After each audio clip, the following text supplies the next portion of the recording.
All right, gentlemen, I just got this handed to me. A hit-and-run felony at Ray's Cafe, 208 North Los Angeles. Got a patrolman on site. The coroner's on his way. Get down there, see if you can find any witnesses who can put a make on the car. Boys, get any on the side.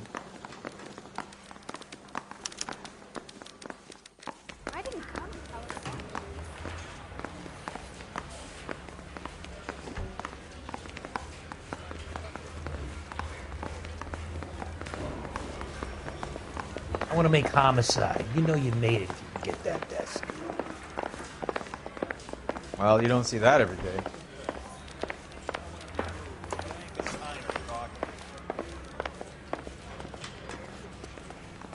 Can you drive to this one?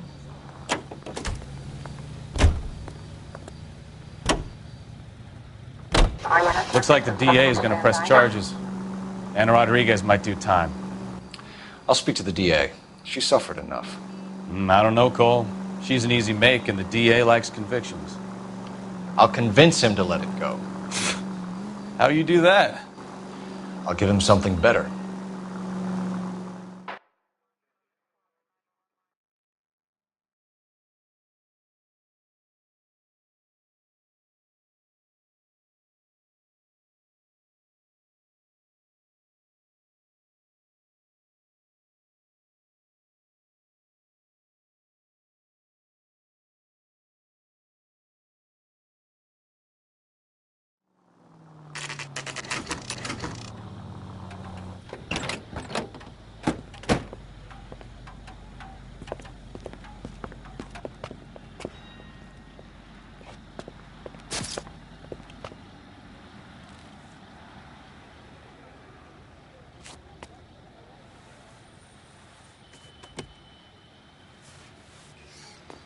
Detectives, over here.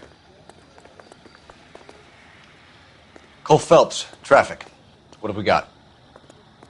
Vic is a white male named Lester Patterson. Walked out of the bar and into the street. Car hit over there, and he ended up here. Dead on impact by the look of it.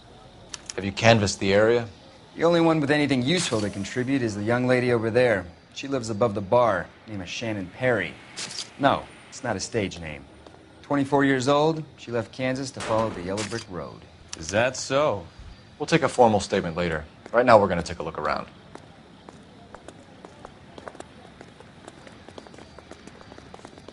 Phelps? Landed on his face and ended up here. The car must have struck him from behind.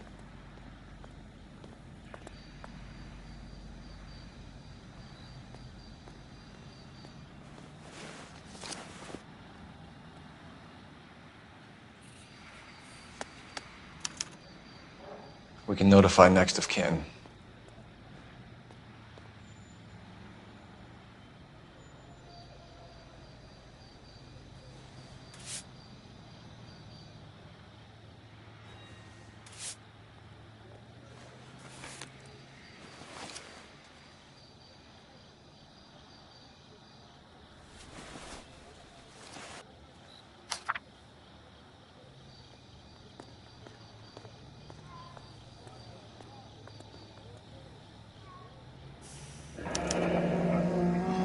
Patterson has life insurance.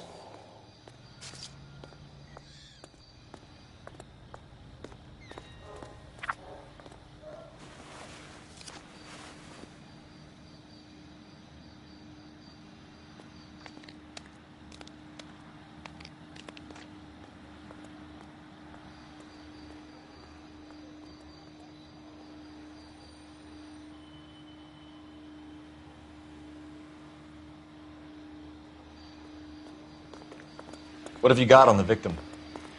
From all reports, he was intoxicated at the time of the accident. I'll know how intoxicated once I've done the autopsy. Looking him over now, I'd say he died on impact. What about the chest wound? Isn't that inconsistent? Very common in auto injuries. Look for a car with a prominent hood ornament. Those things are killers.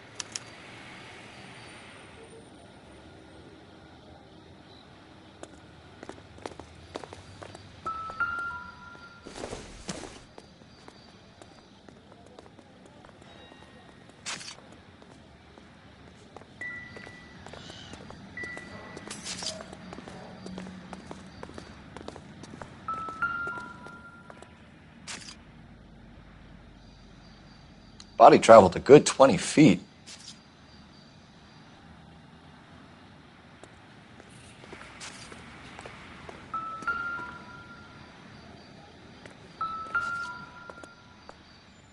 This blood is a long way from the body. Car must have been going like a bat out of hell.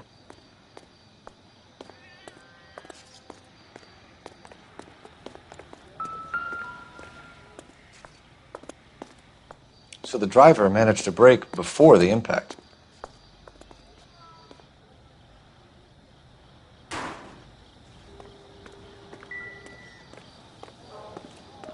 She's all yours, Detective.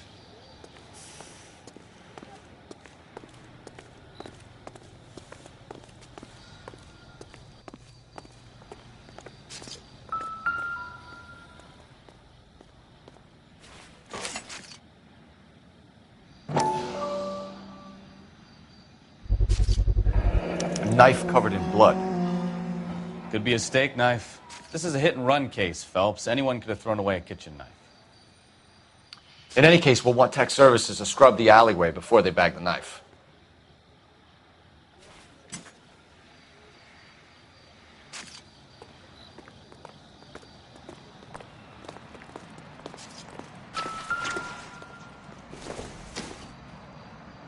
Seems irrelevant.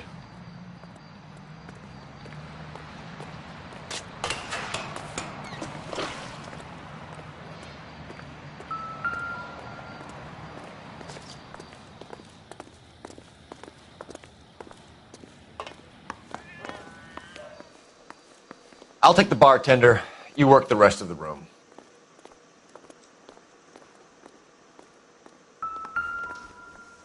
I'm Detective Phelps of the LAPD. How can I help, Detective? Your name would be a good start. Dudley Lynch. Hired help. I run the place when the owner ain't around. Where is the owner? He stepped out. Somebody had to take Lorna, Mrs. Patterson, home. What can you tell me about the accident? Not a lot. It was busy in here, and all I heard was the impact.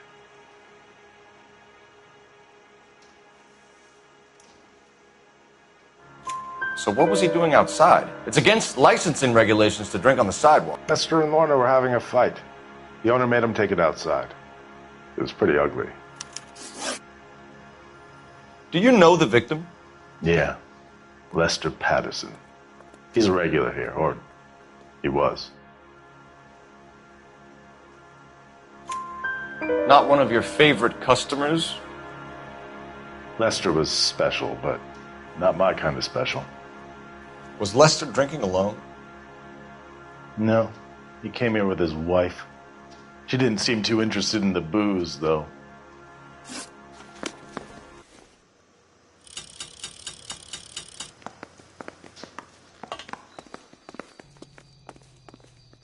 Miss Perry? Yes? I'm Detective Phelps. This is my partner, Detective Bukowski. Can you tell us what happened? Well, I came to the window because I heard people arguing downstairs.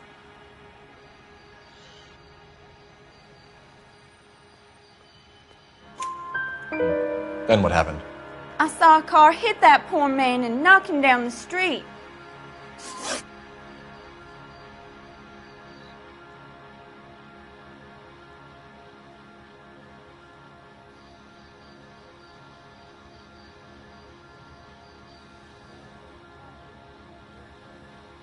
What kind of car was it? A dark red Lincoln Continental.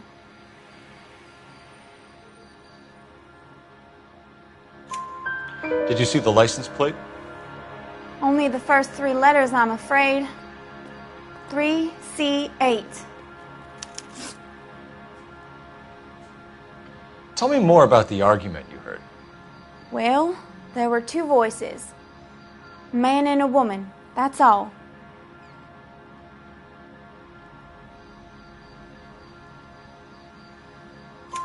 Why are you holding out on us, Miss Perry? I'm sorry. I was hoping to tell my story to the newspapers. I'd like to get my picture in the paper. Trying to find work as an actress, and things look pretty difficult. Cough it up, sister. We don't have all night. People arguing?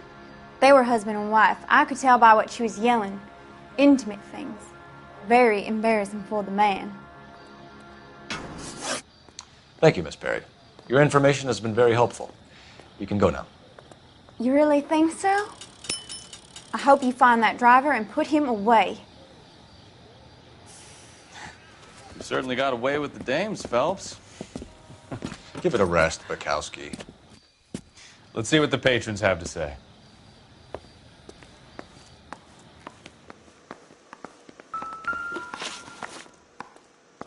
A witness overheard an argument. Lester and Lorna. There's nothing like airing your dirty laundry in public, is there?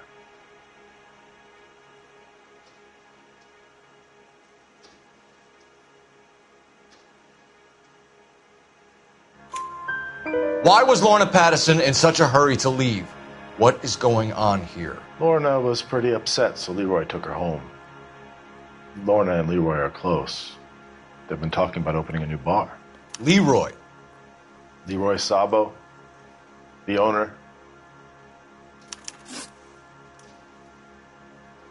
How long have Lorna and Leroy been talking about this new bar? Who knows? I just served the drinks.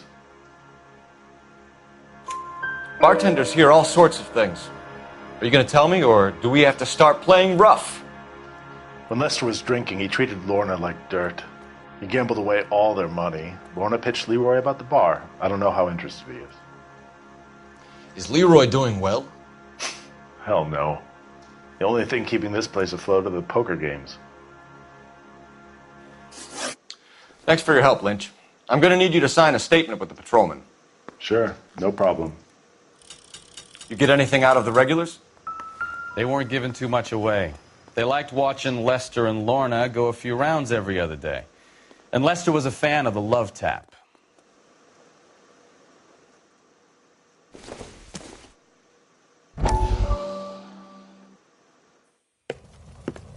Courtney, come in. Have a seat. Thanks, Doctor. How are you finding working at the clinic? It's, fine. Are you sure? Can I be honest with you, Doctor? I would hope so, Courtney. I was hoping that the therapy would be more beneficial. Treatment can, unfortunately, be very long-term. So many of the patients here are addicts, Doctor. Many of them have been for years, Courtney. In the past, these people were condemned to sanatoriums. If we can reveal the root of the problem, then we have a chance to help them. And until then, they stay sedated? Do I detect a hint of reproach, Courtney? I was expecting more, Doctor. I'm sorry. I don't mean to criticize. Part of being a physician, Courtney, is learning to be patient. How is it possible to keep so many of them on their medications, Doctor? Many of their addictions are illegal. Oh, many things in life are gray, Courtney. What may on the surface appear to be illegal is actually of benefit to society at large.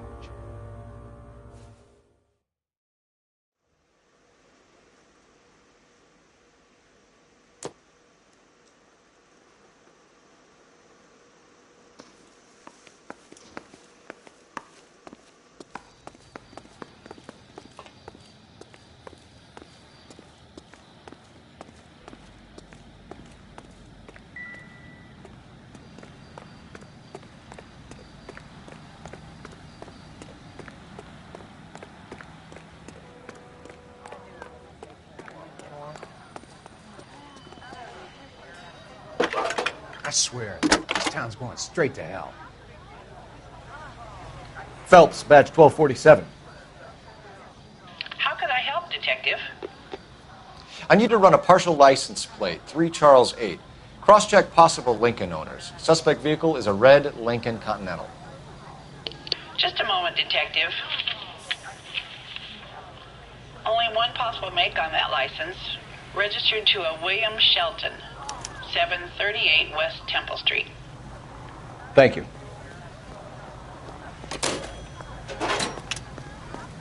Looks like we caught a break on this one.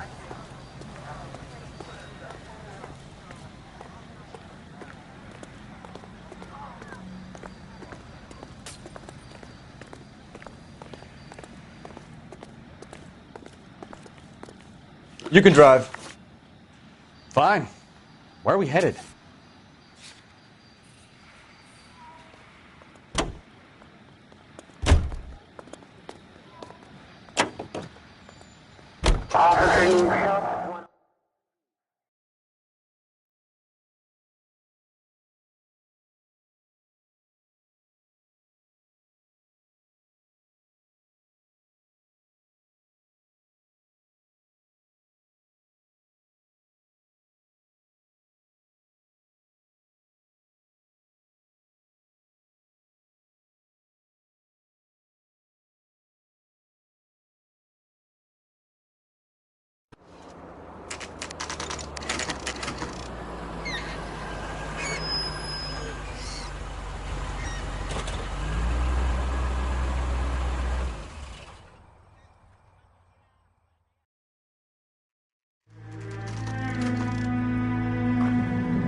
That's the son of a bitch right there.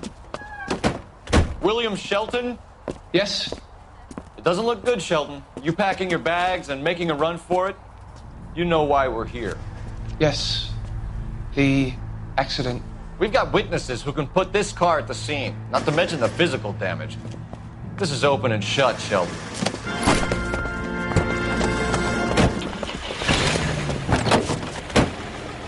That coward thinks he can run from everybody.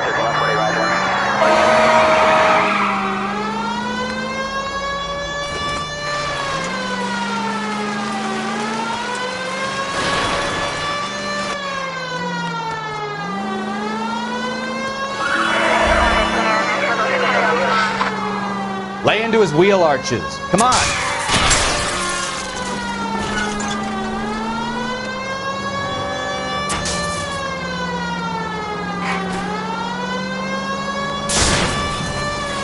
No wonder he killed someone, driving like this.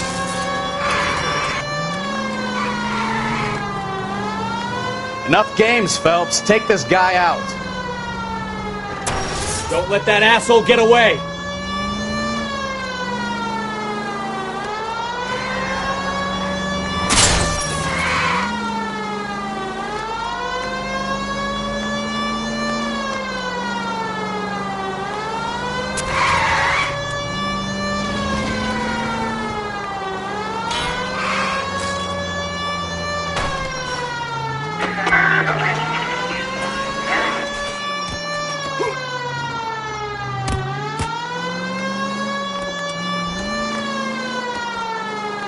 He's heading into the station. Go on, get after him.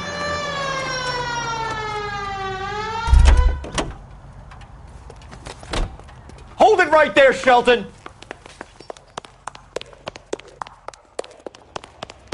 How does a vehicular manslaughter rap sound, Shelton? I hit him. I admit it. I just panicked, but it wasn't my fault. What do you mean? The guy jumped right out in front of me. He came out of nowhere. There's nothing I could do about it. Why didn't you stop? I've had accidents before. That's it. We're done here. The DA is gonna love you. They weren't all my fault. I'm a surveyor. I need my license for my job. There were people around. A woman and a man were standing right next to him. I thought they could get him to a hospital. I'm telling you, it's not my fault. The guy is dead, Shelton. You can't be serious. William Shelton, you're coming downtown. We need to talk about a manslaughter charge. Leave the coroner and the paperwork. Procedure can wait.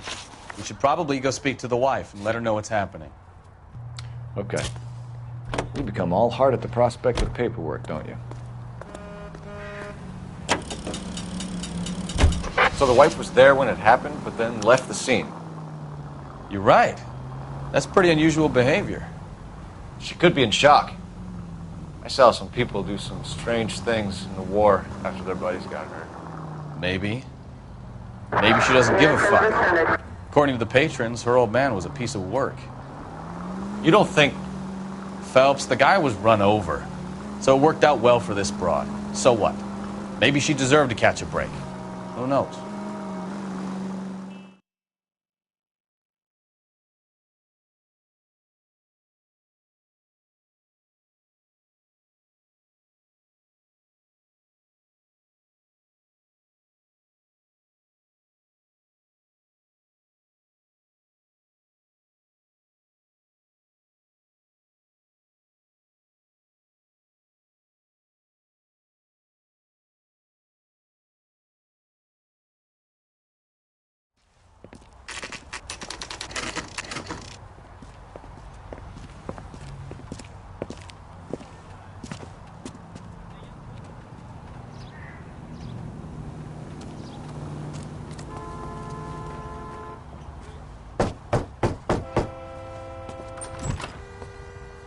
Yes? Hello? Mrs. Patterson. Is this about my husband? We're investigating the incident, ma'am. I see. Come in, won't you?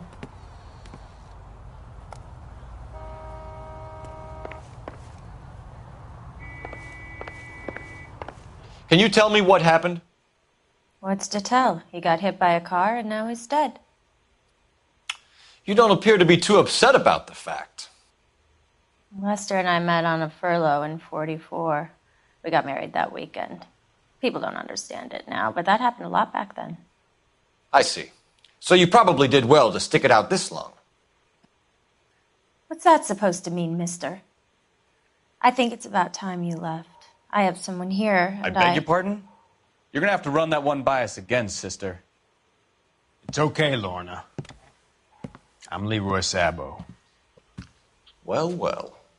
Nice to see you're comforting the grieving widow, Mr. Sabo. All right, wise guy. Do you have any intelligent questions you would like me to answer? You can confirm Mrs. Patterson's story.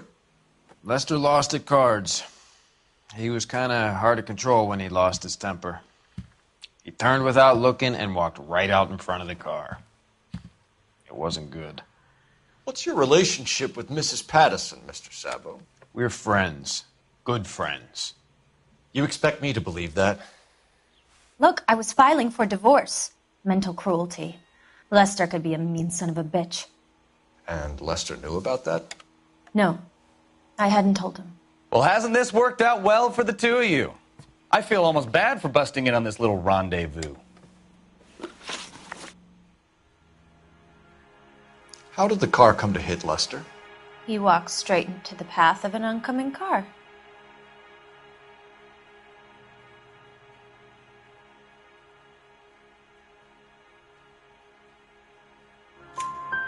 You expect me to believe that, Lorna. It's all very convenient. Gambling for Lester was like the needle for a hophead. He was yelling at me. He was yelling at the whole world. I kind of felt sorry for the driver. Poor guy had no chance. You were arguing in the bar and on the sidewalk? We were always arguing. So what?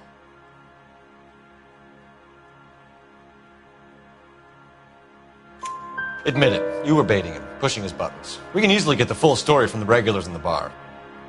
All right. Lester was playing cards out back. He lost, of course, and wanted back in. He suggested I earn the money on my back to get a mistake.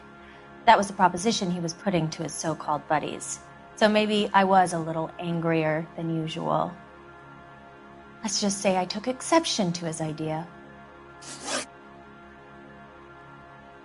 The bartender said that you and Leroy were planning to go into business together. Can you explain how you'll get the money to do that? I have a little money saved away.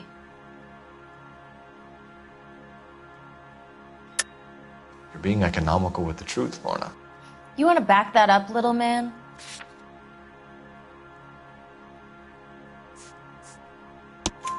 You increased the premium on Lester's life insurance. GI insurance policies have a $10,000 payout. It was Leroy's idea. Lester lived on the edge. He was always getting into fights, crap games, pinochle, you name it. Turns out it was good advice. It speaks to motive and premeditation, Lorna. You're forgetting the hit-and-run detective. You and Mr. Sabo have an interesting day. I'm sure we will, officer. Now, if you could both just leave. We're leaving, ma'am. Sorry for your loss. I can see what a tough time you're having with all this.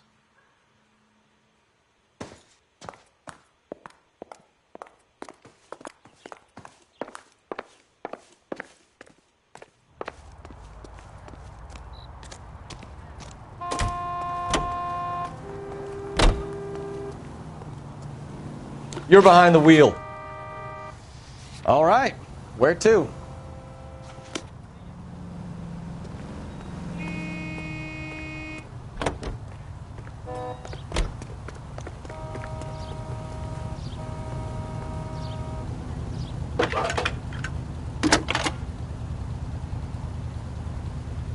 Cole Phelps, badge 1247. How could I help, Detective? Messages for me, please. Just one detective from the coroner. Message reads, Phelps, see me at Central Morgue immediately. Results of the Pattison autopsy. Thanks for your help.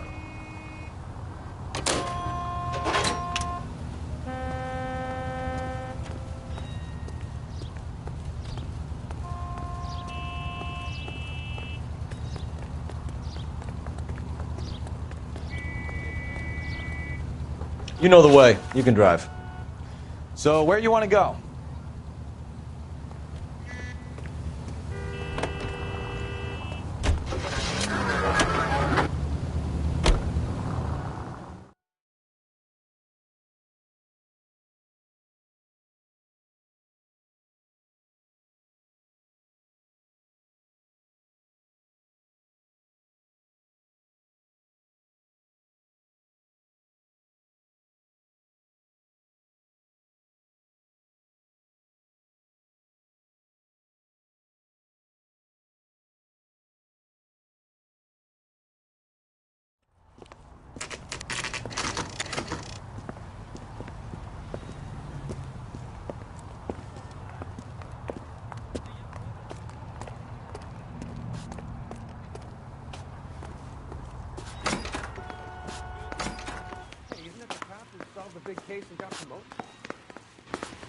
We can put the driver in front of a judge in less than a week. You'd be making a big mistake. Run that by me again? The victim was dead before the car hit him. 2 puncture wounds to the right side of the thorax. Second puncture reached his heart. You're kidding me. Been doing this job 23 years, son. No one's ever laughed at one of my jokes. He was stabbed to death? Long, sharp knife. Length of a bayonet. We found a knife in the alleyway. Where is it now? Was it bagged? By Patrolman Kaplan. Perfect. I'll get you a definite match. Jesus, we got him. Murder 1. We were right there and they tried to stare us down. Now they'll both get the gas chamber. We have the knife, we have the coroner's report, and I bet we could roll Sabo as a witness. Let's bring her in. The only reason some people get lost in thought is because it's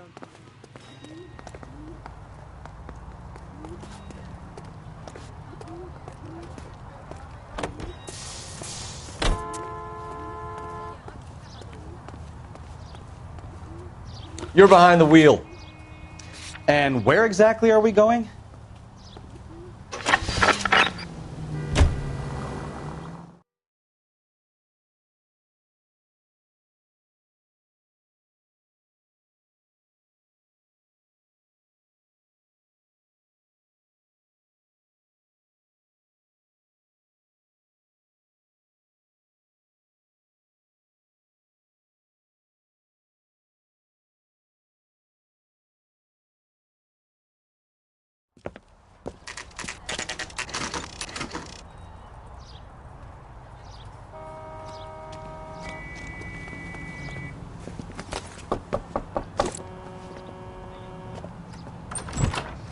spoken to the coroner, Mrs. Patterson. He confirmed your husband's cause of death. We'd like you to come downtown and answer some questions. It wasn't me. It was Leroy's idea. Leroy stabbed him. I had nothing to do with it. Where is Leroy now? He's in the bedroom. You're very good, Lorna. Put the gun down, Leroy. If you do something stupid now, you don't stand a chance in front of the grand jury. Nice of you to give me up, sweetheart. All that whispering in my ear telling me how we had to get rid of him, how good it could be, all the money we could claim, all that planning, how to get him into the street, how to make it look like an accident. For God's sake, you had Leroy, all shut the up! bases covered, baby. I had nothing to do You with it. think I'm gonna fry for you, He's a Lorna? crazy man. Shoot him. Shoot him, for God's sake! It's too late, Sabo.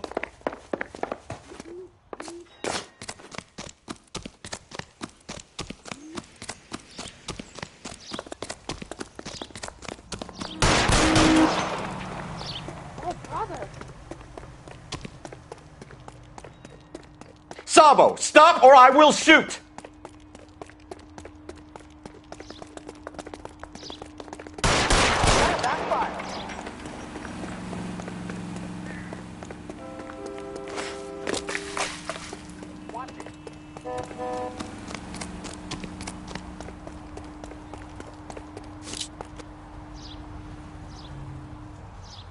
You come any closer and I will pull the trigger. How long do you think you can hold out?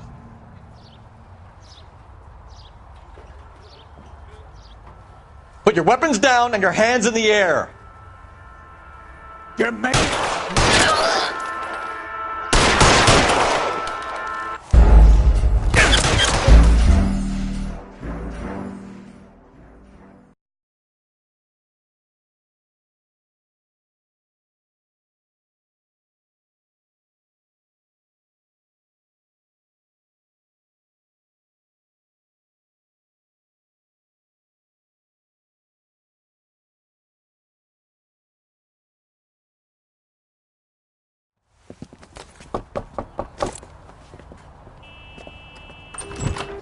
We've spoken to the coroner, Mrs. Patterson.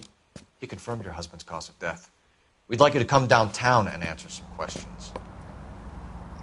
It wasn't me. It was Leroy's idea. Leroy stabbed him. I had nothing to do with it. Where is Leroy now? He's in the bedroom. You're very good, Lorna. Put the gun down, Leroy.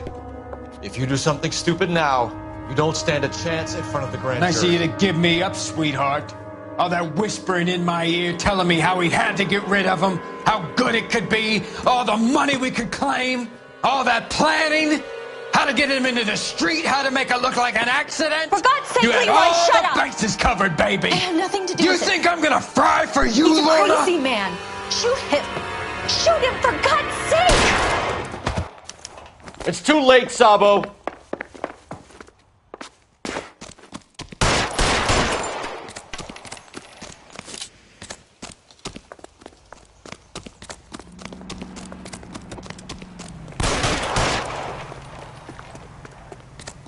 Sabo, stop or I will shoot!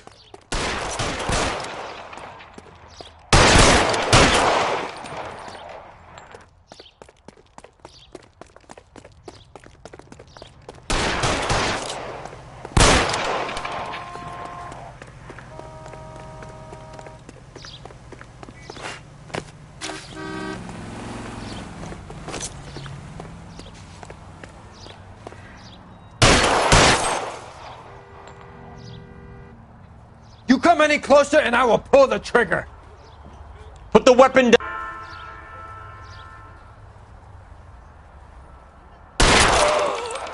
Help me!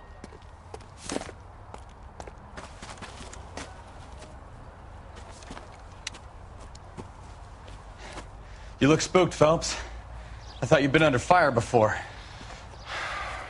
It never gets any easier, Bukowski.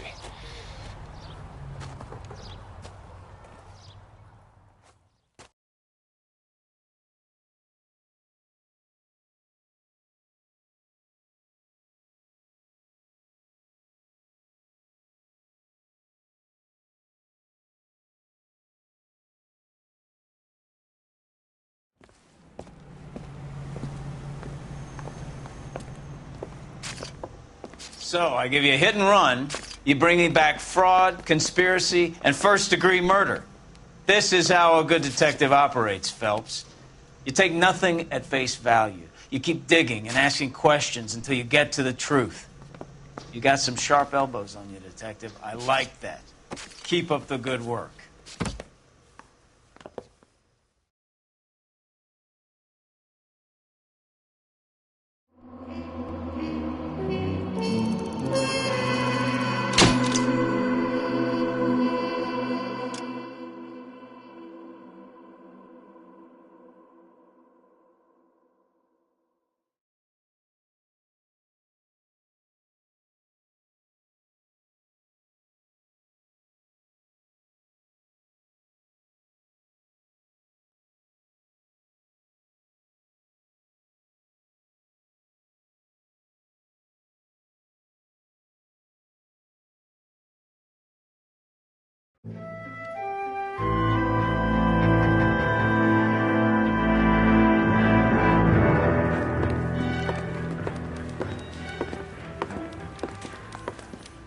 Phelps, Bukowski. Beat cop says he located a green Kaiser Fraser from the hot sheet. Address is 6 West 2nd Street. Get over there, see what you can find out. Go on. Sorry to inconvenience you. We're on it, Captain. I swear the more bent cars we bring in, the longer the hot sheet gets. It pays the rent, though. Keeps Mrs. Phelps in the manner to which she's accustomed. I'm not sure she'd agree with you. Passionate, romantic type like you, Cole? I don't believe a word of it.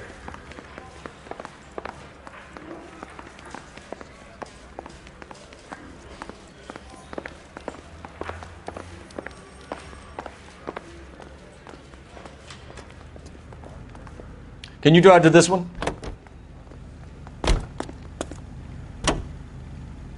They're calling her the Dollar now.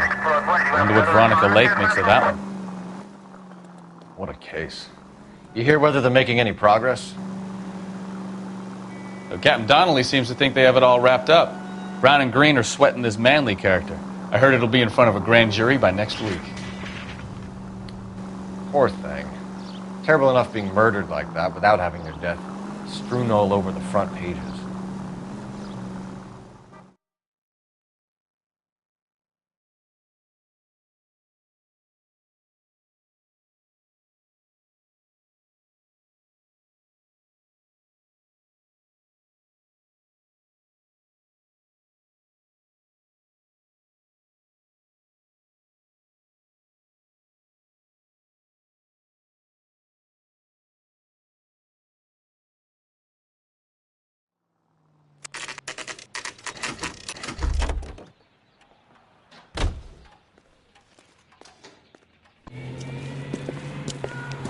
That's the car, Cole. Just pulling out of the drive. Get him.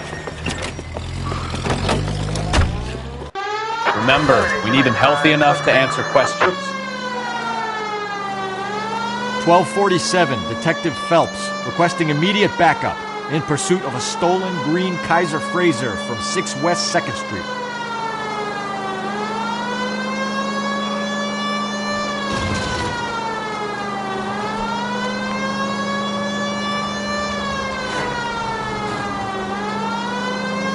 Lay into his wheel arches. Come on.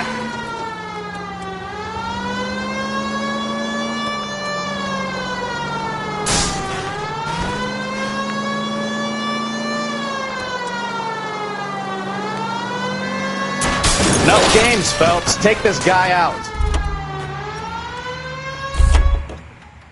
All right, all right. Maybe I was a couple miles over the speed limit. Get bracelets on him, Phelps. I'll call it in. Show me your hands! 11K to Kate. Why did you run from us?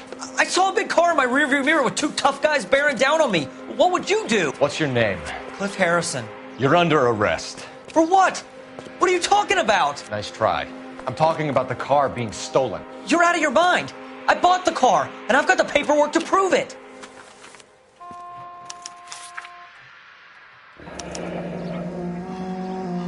Looks like we'll have some questions for the people at Coombs Automotive.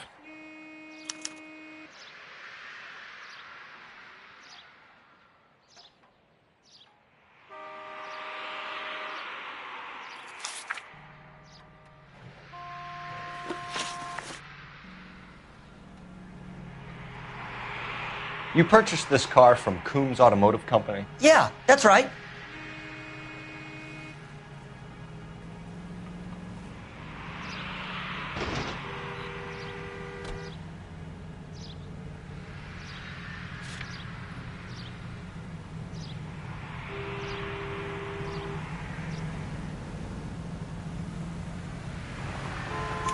And the ownership papers?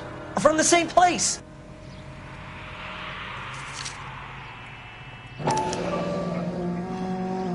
If this is a forgery, it's top-notch. This will need to be traced.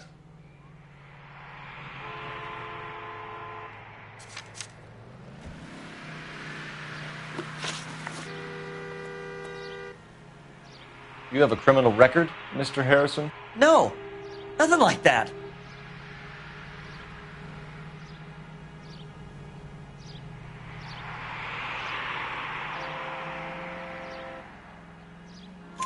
You better give us something, Cliff, or we're gonna make this hard on you. I didn't steal the car. I ran because I've got some wacky backy in the glove compartment. How much, Cliff? 1 reefer. We'll let it slide. You're in enough trouble. Who did you deal with at Coombs Automotive? The owner, Richard Coombs. And he made out the bill of sale personally? Of course he did. He kept a facsimile for his records. Check with him. We're going to get to the bottom of this, Harrison. Until we do, you're going downtown. You gotta be kidding me. I'm getting arrested for buying a goddamn car? If everything is legit, Harrison, you'll be out soon. Until then, if I were you, I'd keep my mouth shut. Bag his possessions as evidence and have him arraigned for grand theft auto. Right, Detective. Do you know who my father is? We need to get to Coombs Auto and check out Harrison's story. You can drive. Where are we going? You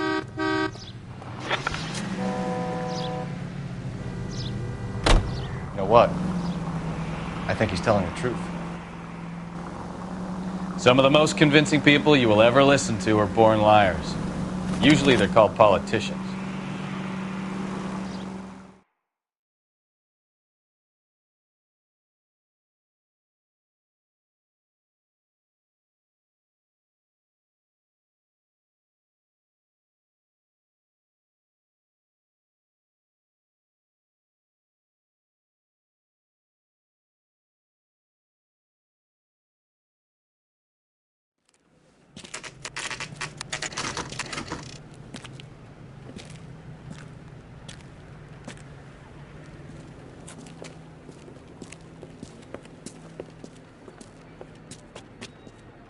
Not another step.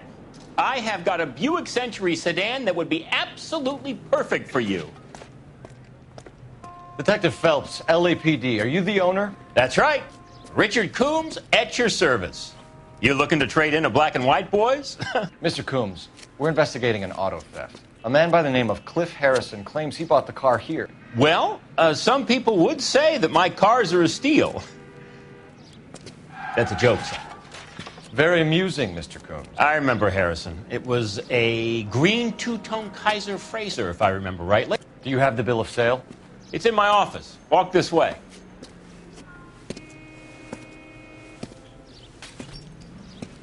That's a joke, too, son. Phelps, you mind if I shoot this guy? He's getting on my nerves.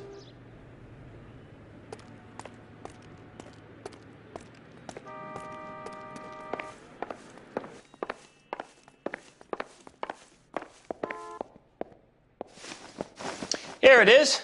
Got the original pink slip there, too.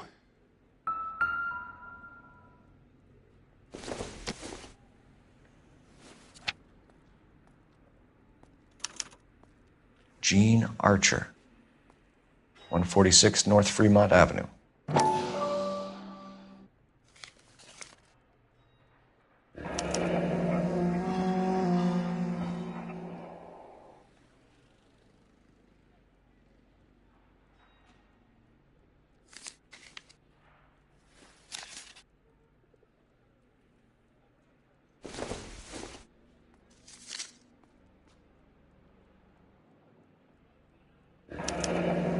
Harrison's purchase receipt was legit, at least.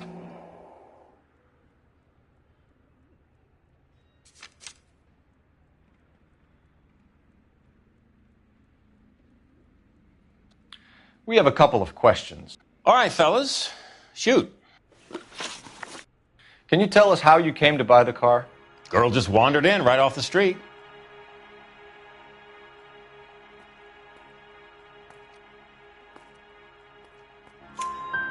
Nothing unusual about the car. Not really my usual type of vehicle. The price was certainly right, though. Nice girl, but about as sharp as a bag of wet mice. Did you pay with check or cash? A check. She wanted it made out to cash, but I insisted. Man has to watch his cash flow. What name? I made it out to Gene Archer on the Bank of Arcadia.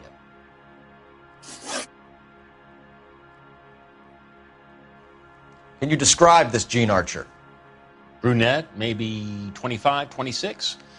Little on the plump side, but not bone ugly.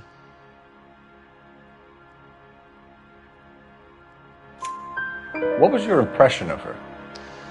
Kind of harried and harassed. In a hurry to go somewhere, but no place to go. You get to know the type.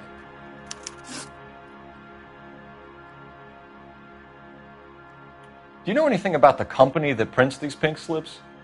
Nope. Should I? It isn't exactly my business.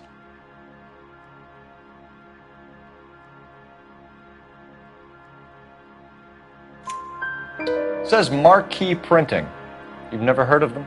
Marquee. Sure. They do all the government red tape. You'll find the place down on Aliso Street near San Pedro. When exactly did you hand over the check, Mr. Combs? Close of play on Friday.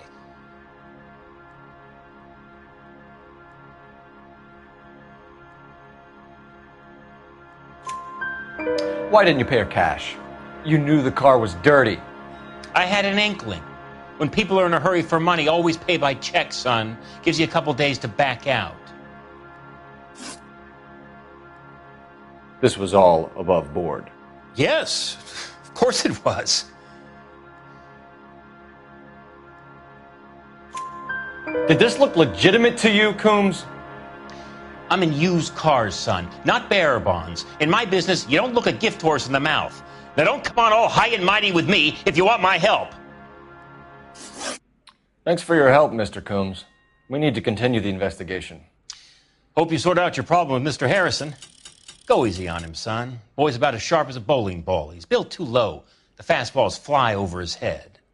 Let me shoot this guy, please. You have a pleasant day, Mr. Coombs.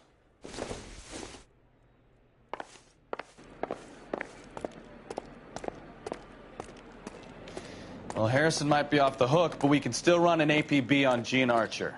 Get on the horn and call it in.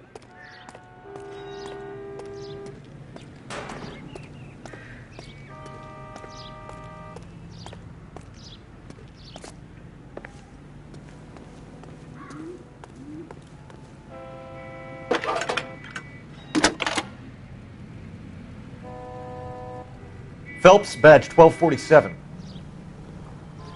How could I help, Detective? Requesting an APB on Gene Archer, age approximately 25, on suspicion of Grand Theft Auto. I'll relay the information. Any messages? A James Velasco is being held at Central Station on suspicion of GTA. Possible link to the Harrison case. They're waiting on you to conduct the interview. Thanks.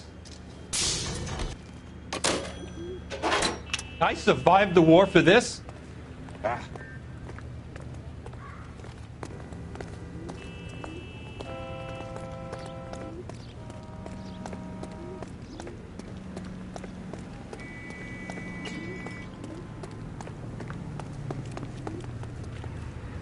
You drive. I need to go over the case notes. Do we know where we're going?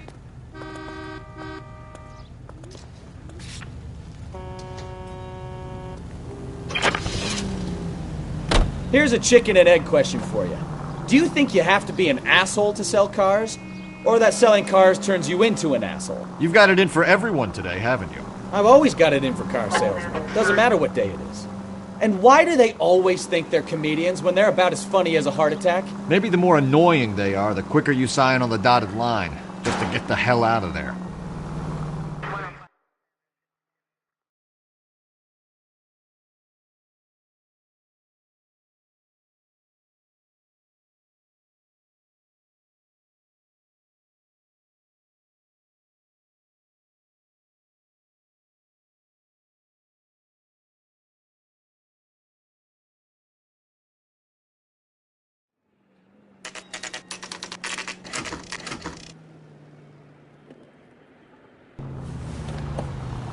Empty. Should have known that Archer broad would have given us a false address. We should go to the station, see what this Belasco guy has to say.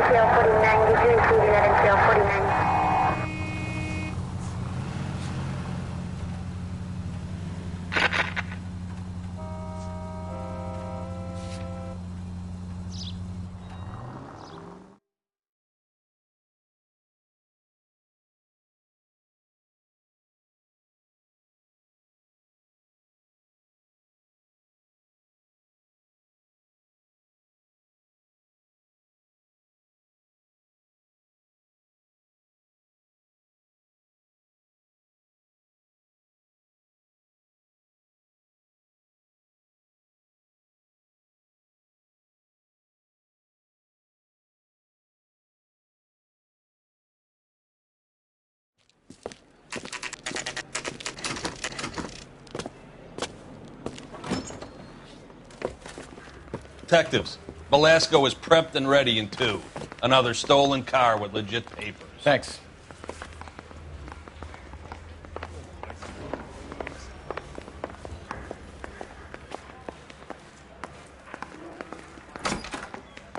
Crummy bastard.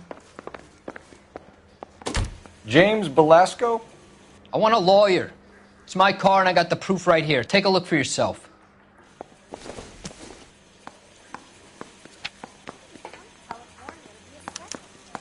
The paper is real enough, Belasco, but the car isn't yours. This pink slip is a forgery. Canary says he'll sing, but only if I guarantee he walks.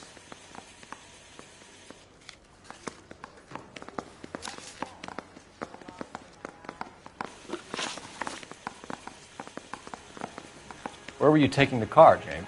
Blow it off, greenhorn. You'll get nothing from me.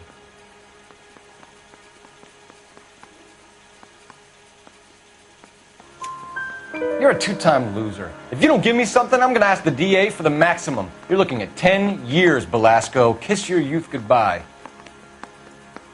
I want a deal. Keep talking and we'll see what sort of deal you're worth. My job is to drive the cars out of state. Nevada, Arizona, sometimes New Mexico. With the paperwork they provide, it's normally a breeze. Does the name Jean Archer mean anything to you? Nope. Never heard of her.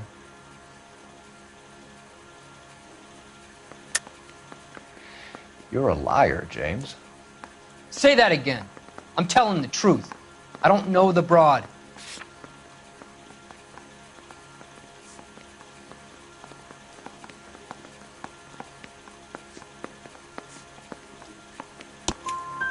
So that's why you both have the same address printed on your pink slips. She's a mule for these stolen vehicles, genius. Same as you. Jesus. All right, I know her. Stupidest broad I ever met. Always cooking up crazy schemes. I don't know why those guys use her. You happy now? What happens to the cars once they cross over the state lines? I don't know. I just deliver them. Give me something, Belasco, or I'll take you back to the cells and tell the whole station you're a child molester. How long do you think you'll last? Okay. I hear you. The cars get sold in Chicago or back east. Sometimes I bring back cars coming the other way. Where do you pick up the cars, Belasco? Warehouses. Mainly in East downtown.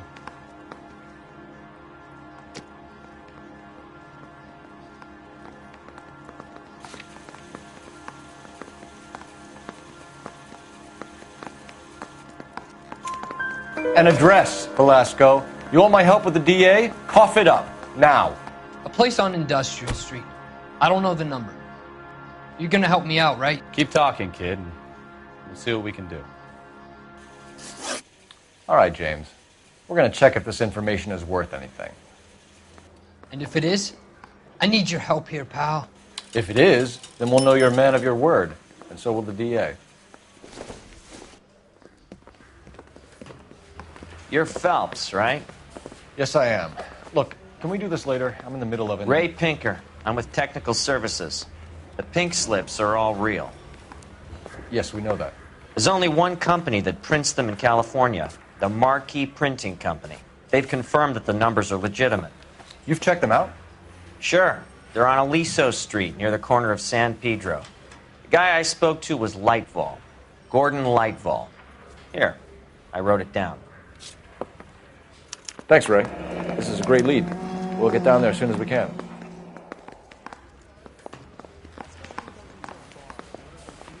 Phelps, your GTA suspect, Gene Archer, spotted by a patrolman. Western Union office, 253 South Hill. Less than a minute away down the street if you run. Go! She won't hang around.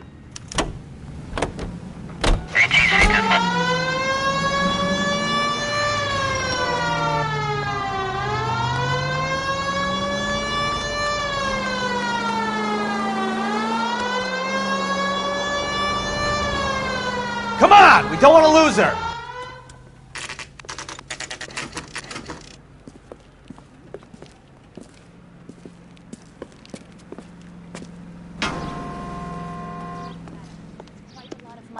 LAPD. I understand you, but We'll take it from thousands here. wouldn't. God damn it. Everyone's against me. Look, just let me get my money and get out of here, okay? You look sweet. How about giving a girl a break? I could be very nice. I'm afraid I can't do that, Miss Archer.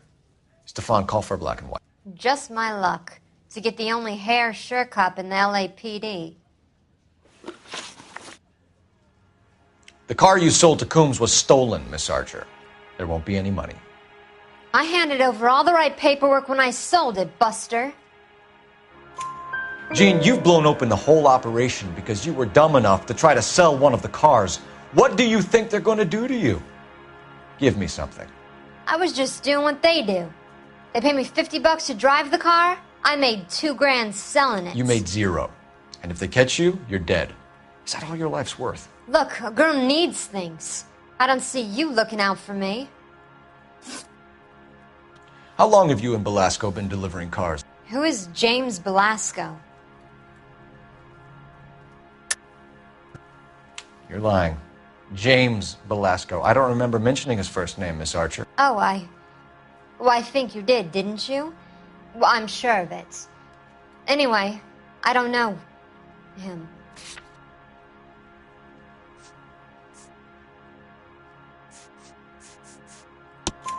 You aren't sharp enough to lie to me, Gene.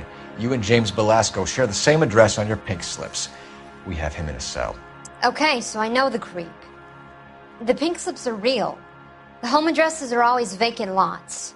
Bigelow is always boasting that the paperwork is legit and that if we stick to our stories... And don't try and sell the car? Yeah, that too. Tell me where you picked up the car, Miss Archer. Look, I can't remember. Let me go, will you? Please. What have I got to do? Trying my patience here, Gene. I'll have the reporters down here and have your picture in all the papers. You'll have nowhere to run. All right already. I get the message. I pick up the cars from a guy named Bigelow. 58 Industrial Street. Big warehouse full of goons. Now you've got what you want. Can I go? Please? No, you sure can. We've got a car waiting outside for you. Some career advice, Gene. Get out of crime. Marry someone boring who has money and will find you captivating. Is this guy for real? He takes a little getting used to, but yeah, he generally means what he says.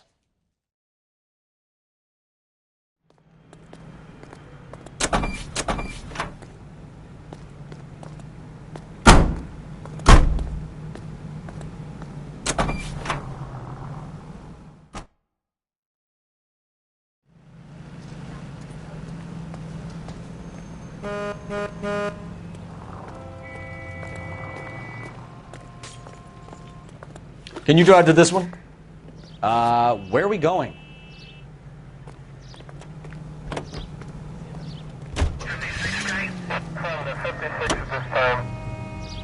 Friendly girl. Used to getting her own way. Little did she know her feminine charms were useless against the impenetrable Cole Phelps. She's not my type.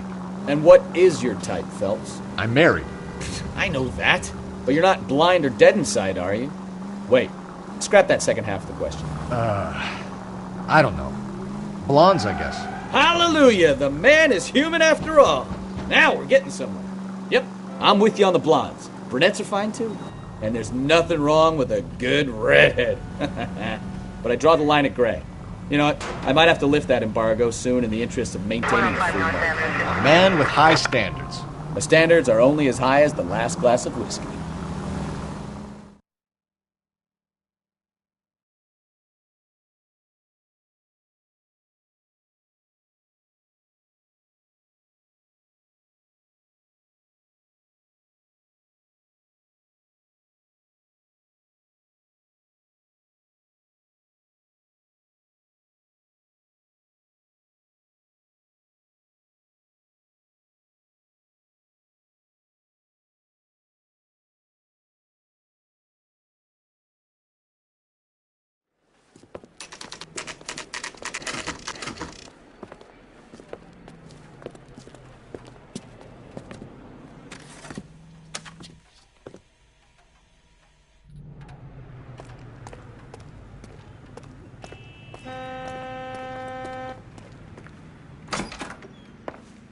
And what can I do for you, gentlemen?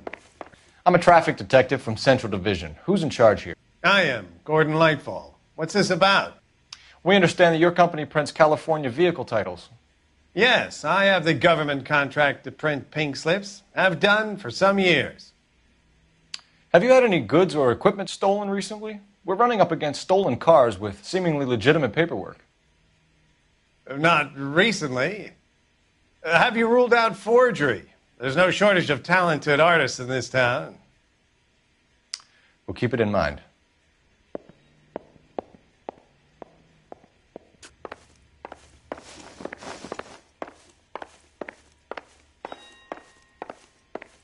We have some questions for you, Mr. Lightfall. Mr. Lightfall, we're currently working 2 auto theft cases. Do you know anything about a car theft ring?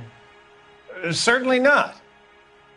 Why would I get mixed up in a thing like that?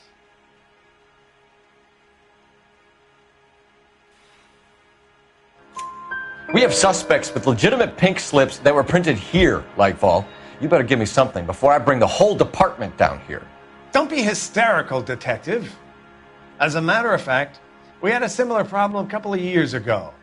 A number of used car lots were selling blank documents to a criminal organization. Do the names Cliff Harrison and James Belasco mean anything to you? No, they do not.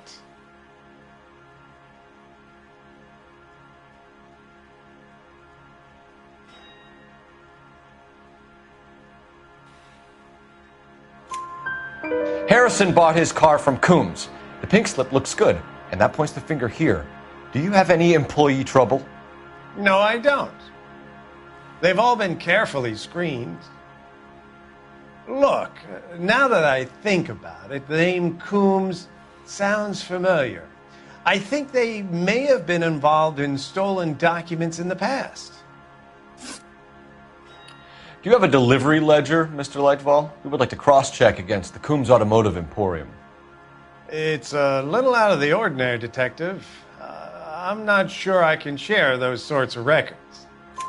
Hand it over, Lightfall. You don't want us having bad thoughts about you, do you?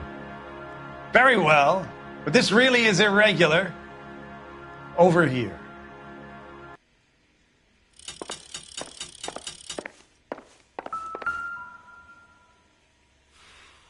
Look for patterns, recurring names, unusual addresses, anything out of the ordinary.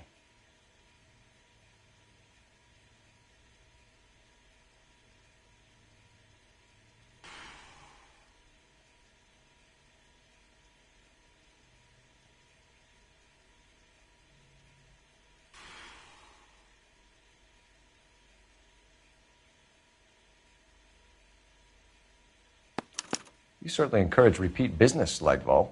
This Mr. Bigelow is a good customer. Sorry to bother you, sir. We'll let you know if there are any developments.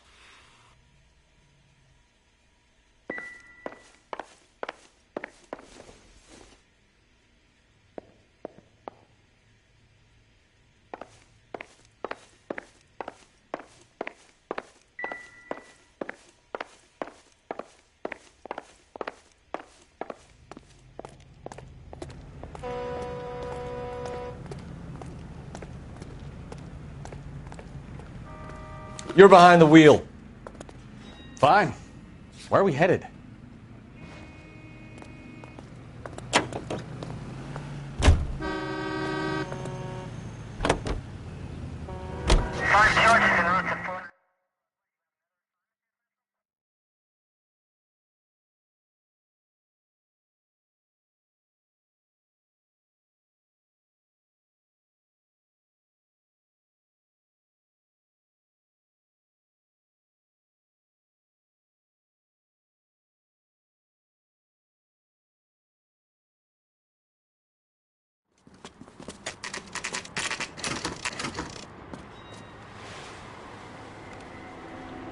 We should call for a couple of black and whites.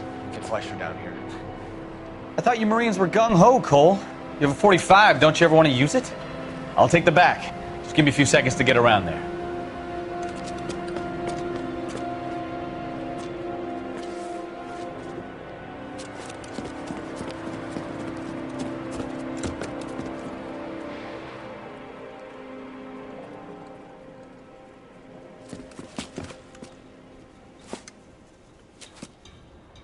Cole Phelps, LAPD. All of you are coming downtown with me.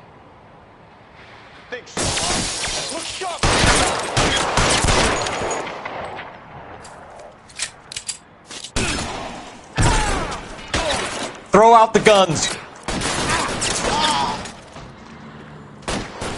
Covering fire!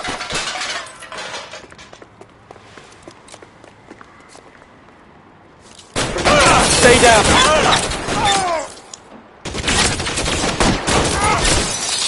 Poke his head out.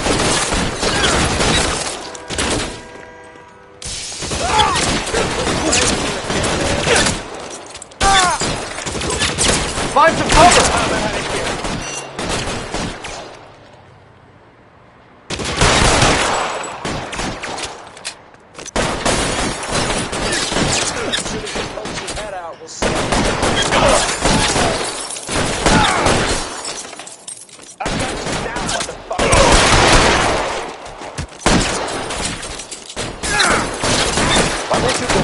Down.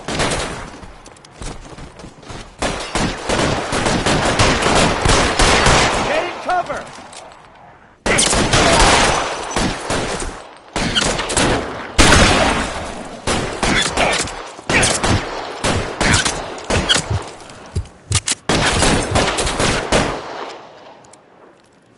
Weapons on the Step on it.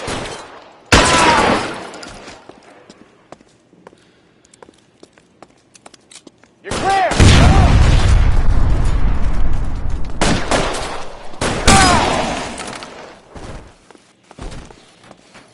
Let's clear the top floor. I don't want to get drilled in the back on the way out. Can I get some cover here, for the love of God?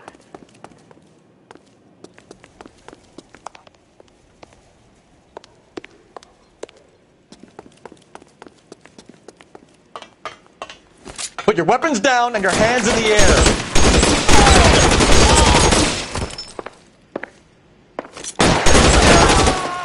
Try the door at the end. I heard something.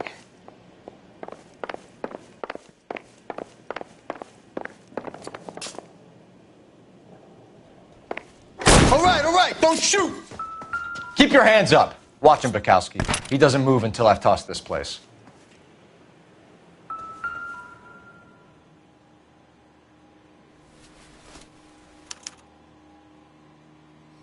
Marquee Printing Company. There's nothing like going direct to the source.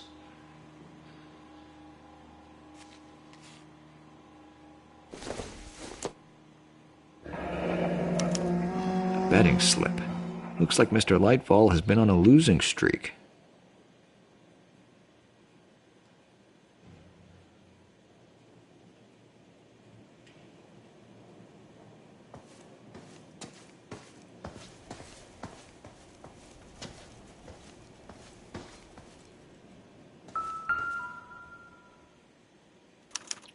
There are enough slips here to keep them stealing cars till Christmas.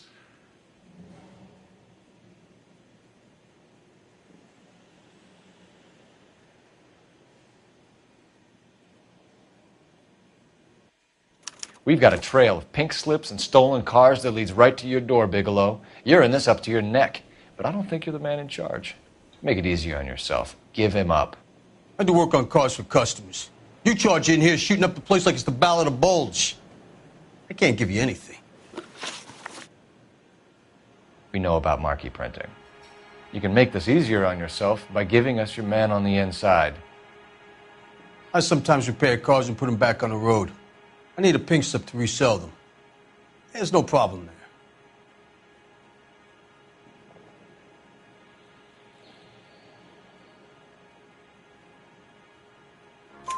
there. There are at least 4 dead men in this warehouse. A couple more. Punks won't make for that much extra paperwork. We'd be doing the legal system a favor. Okay, tough guy, I get the message. Lightfall, the guy who runs Marquee. He's the big shot. He likes to spend big at the track. He owes people. Lightfall, the guy with no luck at the track. Tell me about him. It's one of the guys lying over there. You're right. He has no luck. That's the best lie you can come up with, Bigelow? Hey, would I lie to you, detective? I'm not exactly in a good position here now, am I?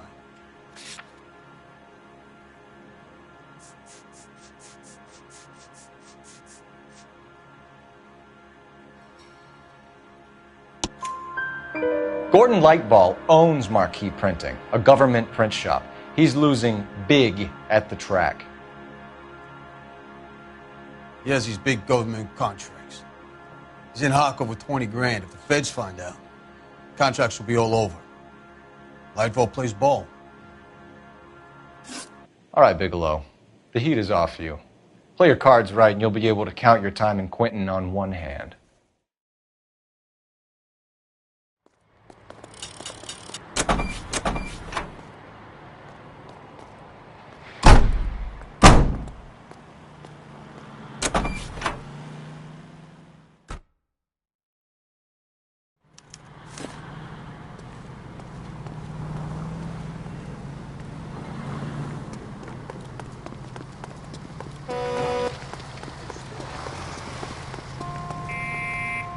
You know the way. You can drive. And where exactly are we going?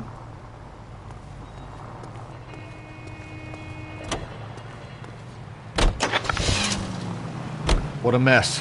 Gonna take some cleaning up, that's for sure. I wish it hadn't gone that way. Well, they shouldn't bring guns to work with them. We didn't have a lot of choice. You have to admire the barefaced cheek of someone who tries to blow your brains out one minute, then pleads innocence the next. Yeah, especially when he's surrounded by evidence. You know, guys like Bigelow spend so much time convincing themselves that they're not doing anything wrong that they actually start to believe their own bullshit. They get sloppy. Bigelow, Lightfall, all of them. If they hadn't, who knows how long they could have kept this racket going. Complacency or greed. It's always one of the two that brings them down.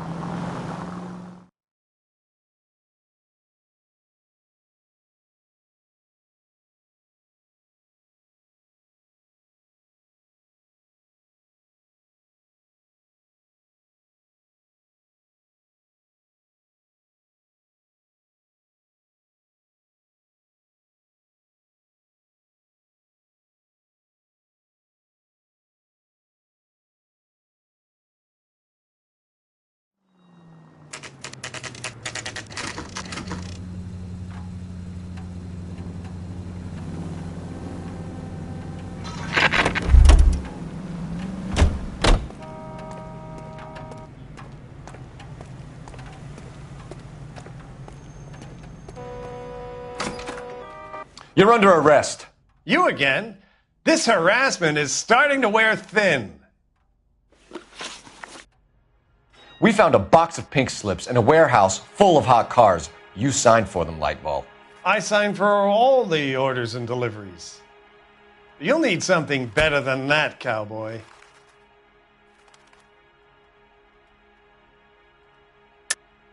Save it, Lightball. We already have all we need to send you down. I've had enough of this. You either produce some shred of proof, or I call my attorney.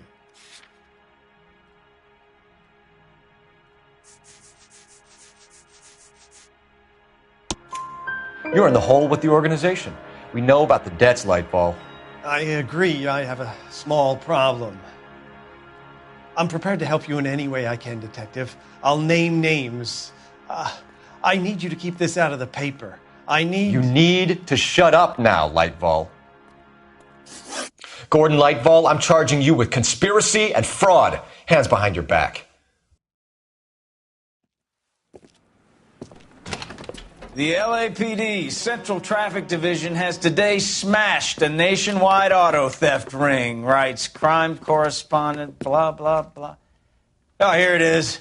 Traffic squad detectives confronted a large group of armed thugs. After an exchange of gunfire, more than a dozen dead criminals were removed from the scene. The LAPD sustained no casualties.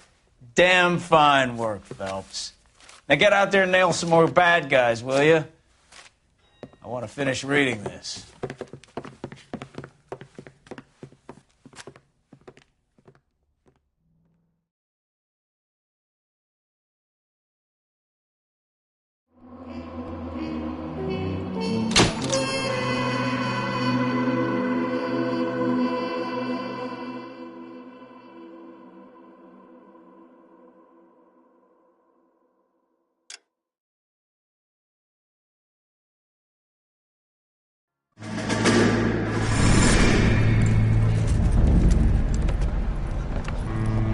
My family runs a shipping business in San Francisco. We used to have 2 ships a week to Tokyo. We've been in shipping for 2 generations, Hank. I've never been on a voyage anywhere. I feel like Odysseus in the beginning of his journey. The Odyssey took 10 years, Cole. This is the American century. America can rule the world after we win this war. We need to stay alive, Cole. These men are counting on us. Have you heard what the veterans are saying to each other? No. Golden Gate and 48. That's 4 more hard years of fighting.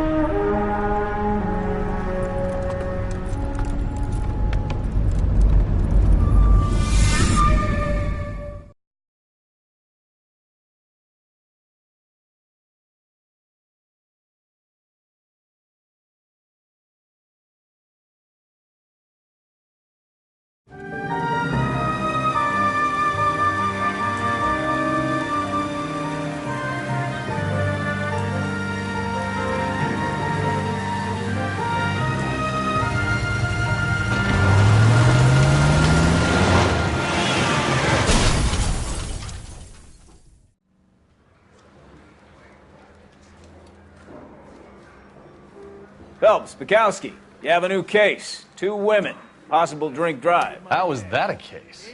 The broad says she was doped and that somebody tried to kill her. Where did this take place? That's the bit you're gonna love. Right across the street. What? A Chevy Styline took a nosedive off the escarpment, fetched up underneath a Cola King billboard. Up to it, boys. We got bad guys to catch. We got a stakeout down on 2nd later tonight. See you later, fellers. Try not to work too hard. Look at you bantering with the boys. Comes a tear to my eye watching my caterpillar grow wings. I'm just trying to fit in. Educated, hardworking, straight as an arrow. I hate to break it to you, Cole, but you'll never fit in at Central.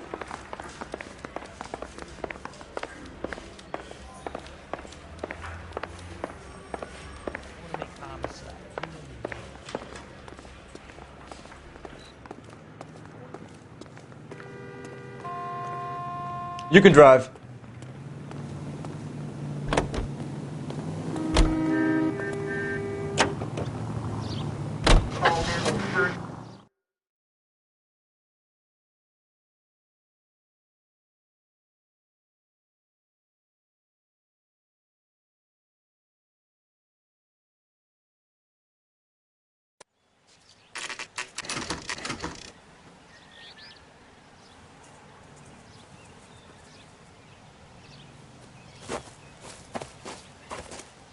Her face looks familiar. Well, that's June Ballard. Tarzan's sister, beast of the Amazon. She's married to Guy McAfee. The captain has moved to Vegas now, but the two of them still have juice. Phelps, traffic. Detective Phelps. Hey, Bukowski. Long time no see. You could have called this in by megaphone, Enrique. Phelps, this is Enrique Gonzalez. Enrique was a pretty decent middleweight. What do we have, Gonzalez? Broad drives right through the empty lot and off the side of the escarpment. Her story is that a movie producer doped her and her friend and sent the car over the cliff. Was anyone hurt? Driver's beat up. Not too bad considering. If she hadn't hit that billboard, we'd be scraping both of them off the pavement. Passenger's a Jessica Hamilton. She's just a kid. She's pretty knocked around. Kid gonna be all right? I think so. They've taken her to central receiving. If you want to take a look around, stall the ambulance. Thanks. Do that. One more thing. Watch out for the driver. She cuts rough.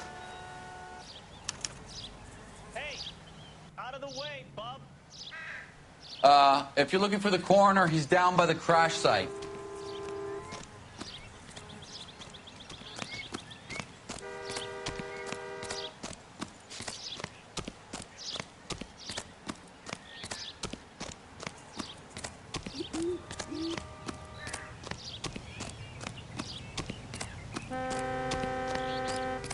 You'll want to see this, Phelps. There, laid out on the trunk.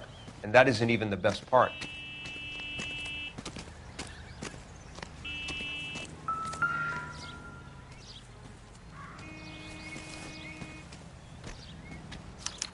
They've been torn off. Where did you find them? They were stuffed in the young lady's handbag. I'll run a trace for semen when I get back to the lab.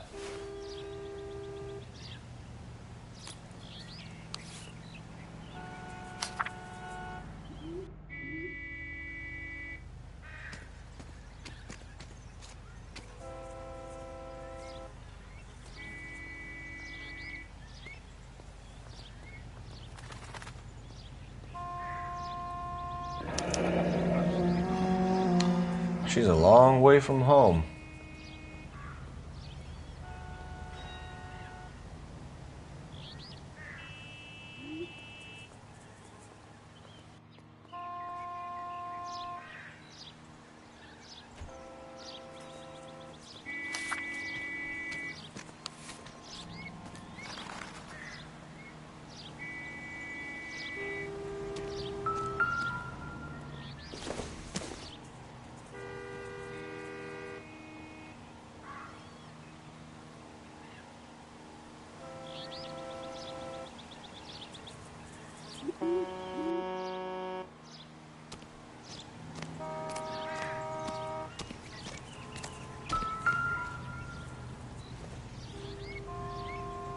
Looks like they're lucky they weren't more badly injured.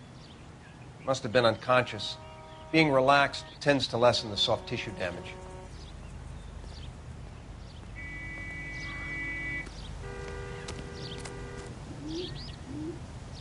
Drunk driver? Maybe not. How so? Well, a head I found without a body piqued my interest. See what you think. Alas, poor Yorick, I knew him, Horatio. Is it real? No. I think it's supposed to be a replica of an Indian shrunken head. It's some kind of curio or movie prop. See the casting marks? What's it made from? Plaster of Paris would be my first guess, then painted. So we can rule out the murder angle? No, you can rule that in. That thing was wedging the accelerator to the floor. Whoever did it wanted these women dead.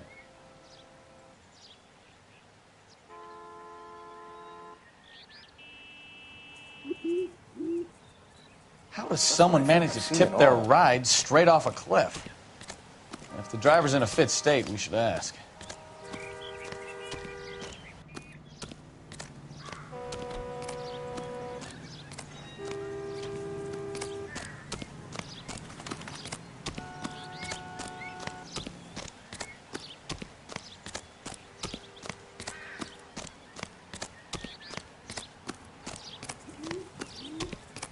Mrs. McAfee, we would like to ask you a few questions, if that's okay.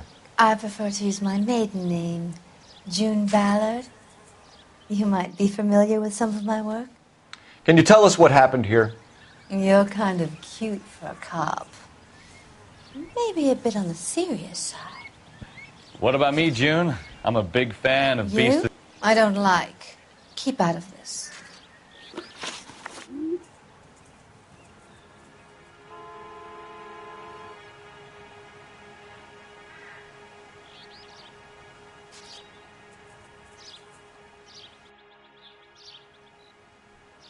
We understand that you're still suffering from the effects of the accident, Mrs. McAfee. The officer says that you claimed that you were drugged. Who did this to you? That rat slipped us a Mickey Finn. It's no wonder I feel so dopey. I can't remember.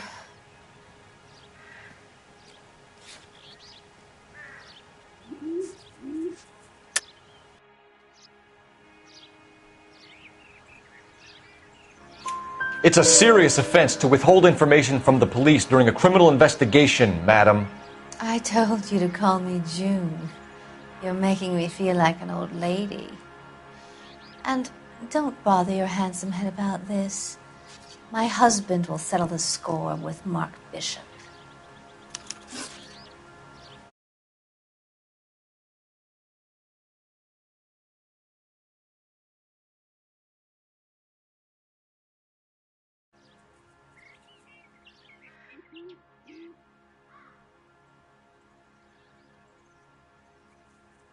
What can you tell us about the passenger in your car?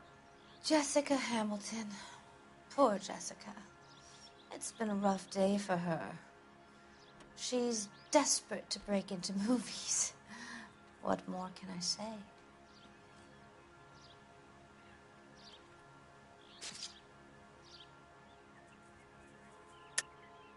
I think you're lying, Mrs. McAfee. I think something happened to Jessica yesterday before the crash.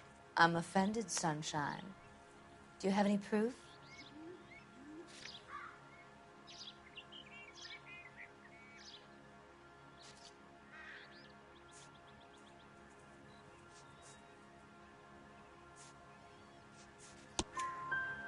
Miss Hamilton's underwear were physically torn from her body. She wanted to go to a casting. I took her to a casting. Whatever happened after that is between her and Mark Bishop.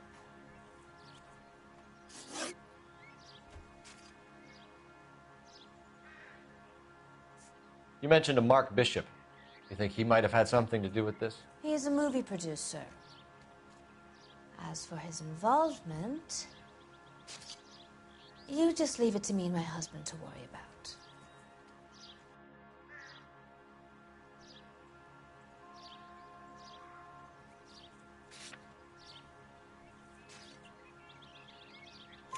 I want to know what happened between you two that made him want to commit a double murder. Bishop offered me a part in his picture. Then he withdrew it. Fact is, we had a deal. I pressed him on it, and this is where I end up. We found a shrunken head. It was used to tamper with your car. You see, I normally don't drive off cliffs. The last thing I remember is getting behind the wheel.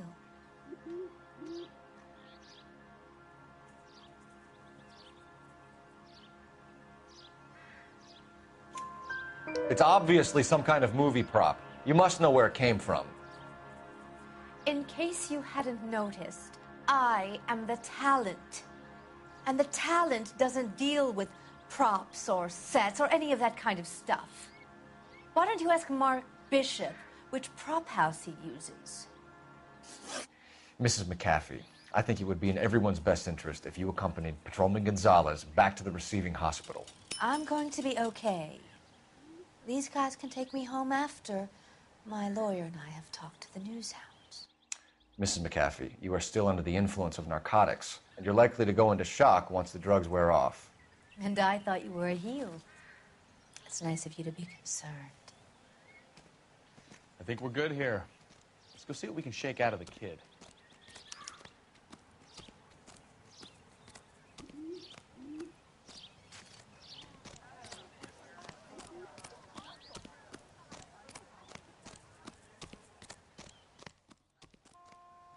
You're behind the wheel. So, where you want to go?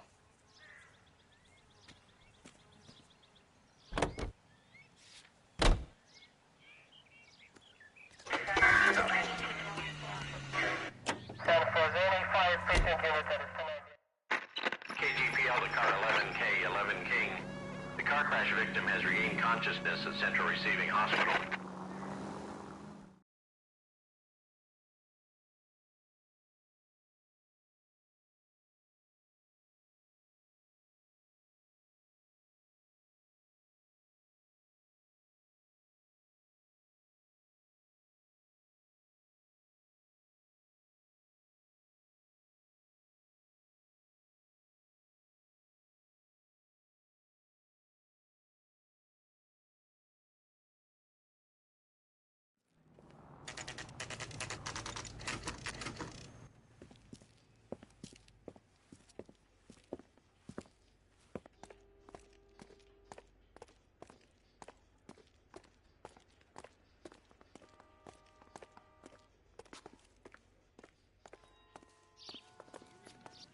Hello, Detective Phelps, here to interview a Jessica Hamilton.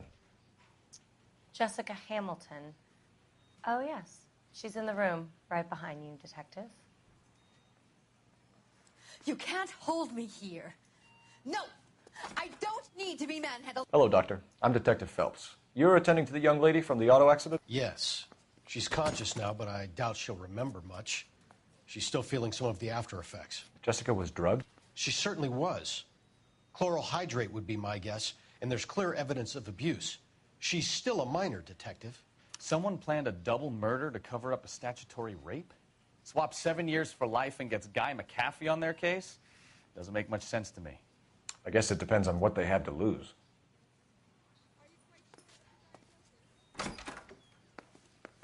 Feeling better since this morning, Jessica? A little. My head still feels swimmy. Hello, Jessica. My name is Cole Phelps. I'm a policeman. I'd like to talk to you about your accident, if that's okay. Okay.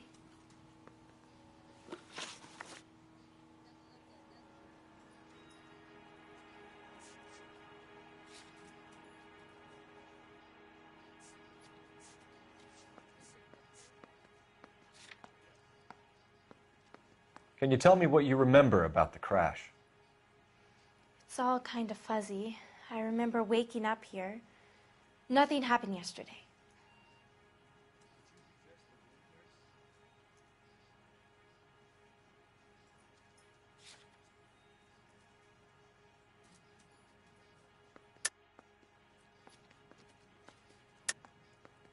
Tell the truth, Jessica.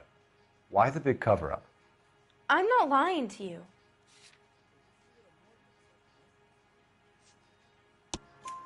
We found your underwear in your handbag, Jessica. You need to tell us what happened. The doctor told me what happened. I didn't want that. I just wanted to be a star, to be in movies. I told Junie what happened, and she told me to toughen up. That was the price of stardom. Did she now, cold-hearted bitch? It's not Junie's fault. It's not my first time. I had a boyfriend back home, but my father found out about him. Even if you consented, Jessica, you're still underage. We need to get in touch with your parents, Jessica, to tell them what has happened. Oh, you don't need to worry them. They sent me along to stay with Aunt June. They trust her to take care of me.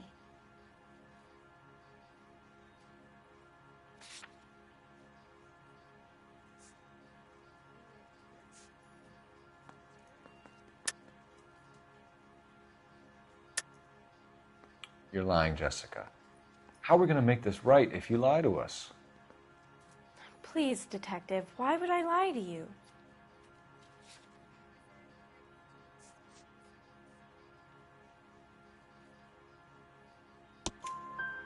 Because you're a runaway, Jessica, and you don't have your parents' permission to be here. Now, do you want to tell me what really happened? I went with Junie to this strange place. It's difficult to remember. Someone gave me a drink to calm my nerves, and then I felt faint.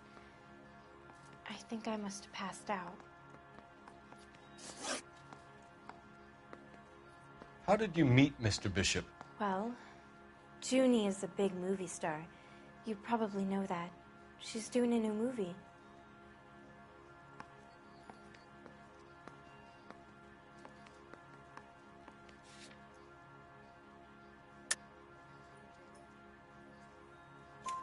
What's the story with Bishop and Mrs. McAfee? Why does he want the two of you dead? That can't be true. Mr. Bishop seemed very happy today. I mean, yesterday. And that's why he wedged a shrunken head against the accelerator pedal and punted the two of you over an escarpment? I overheard Junie speaking to him on the phone a couple of times. Screaming, really. She can be very hard sometimes, Junie. But they seemed okay yesterday, like they worked it out. I know what happened to you, Jessica. Where exactly did it take place? Please, it's scary. It's really difficult to think of anything.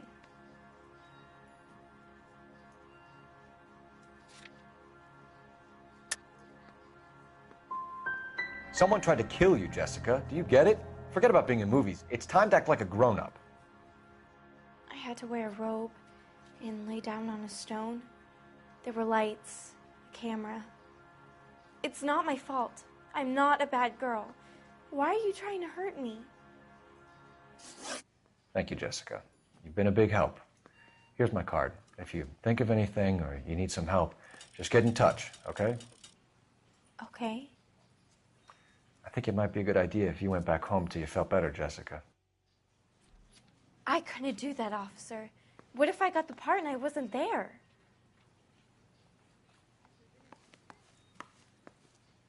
It's the tale of this town, Cole. Lambs that go willingly to slaughter. Who the hell is that? Must be her lawyer. He certainly expedited her release. I don't like it, Cole. Why is she in such a hurry? We should follow her.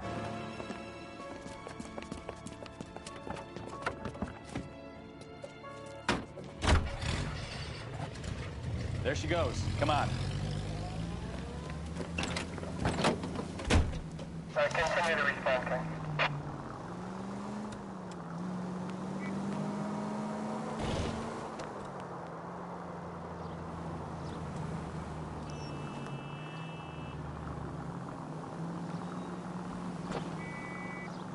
Ballard is definitely up to something.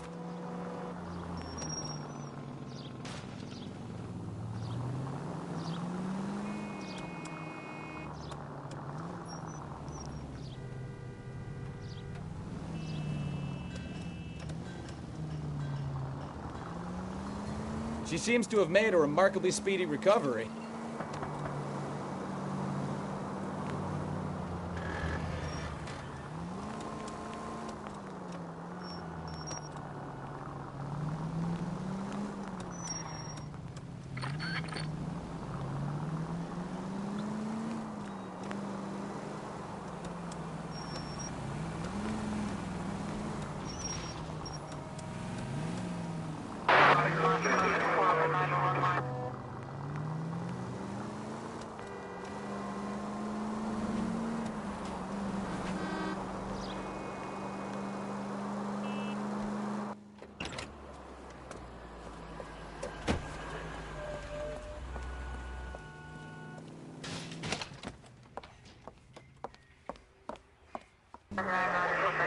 Get in there and see what she's up to.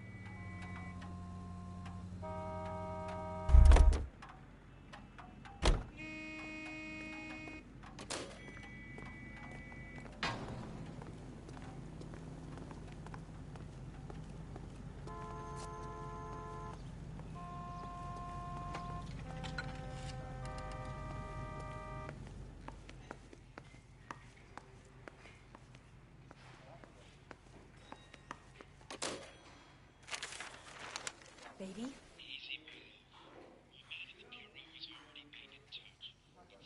No! I don't want him taught a lesson. You know what I want. Well, then make someone else do it! You still know people out here, don't you? Then make some calls!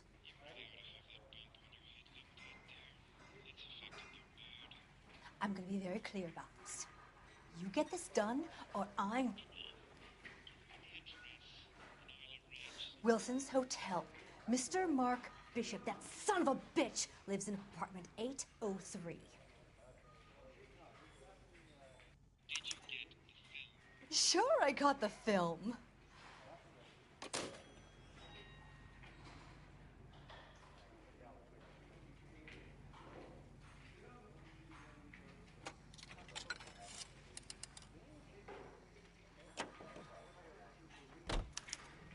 Just brush it off. They won't know.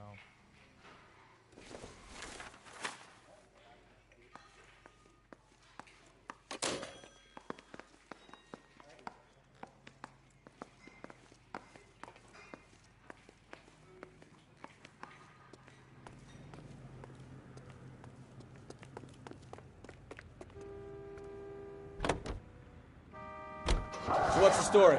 I'm guessing she didn't stop for light refreshments. She made a call. Sounds like Mark Bishop has a heap of trouble headed his way. I've got an address. Wilson's Hotel, apartment 80. You know the way. You can drive.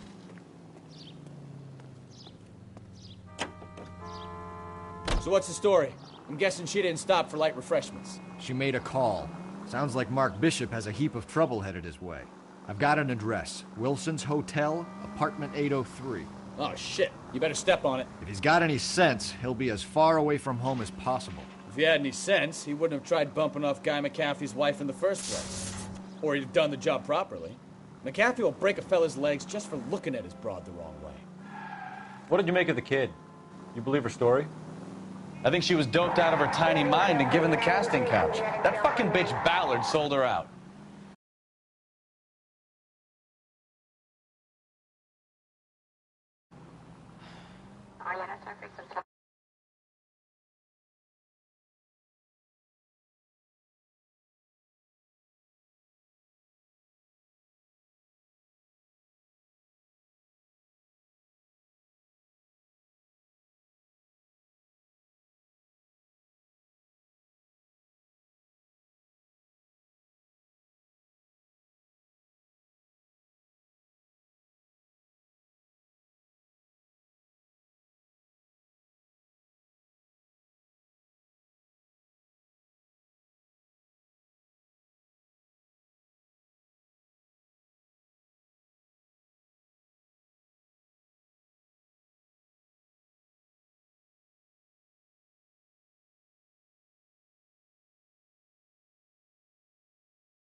So if Ballard was doing someone a favor, why did they try to kill?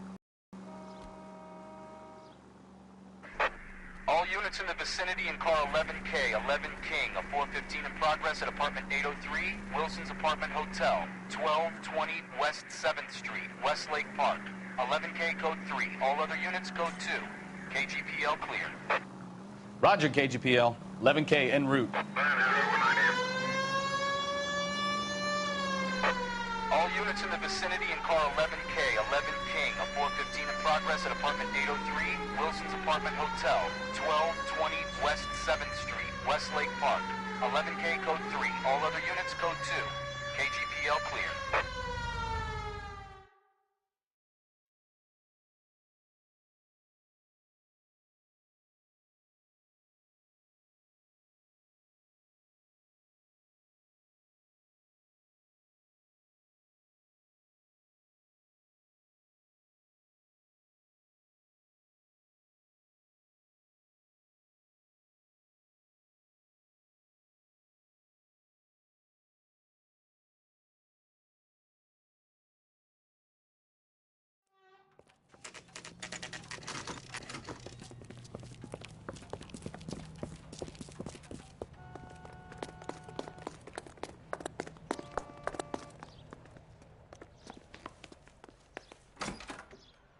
I'm Detective Phelps.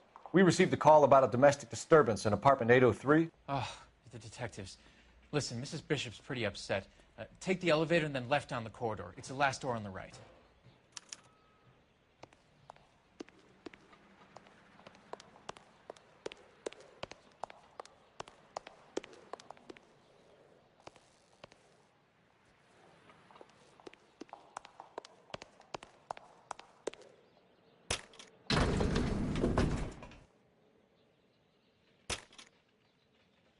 Sounds like we're about to make it a hat trick of hysterical female witnesses.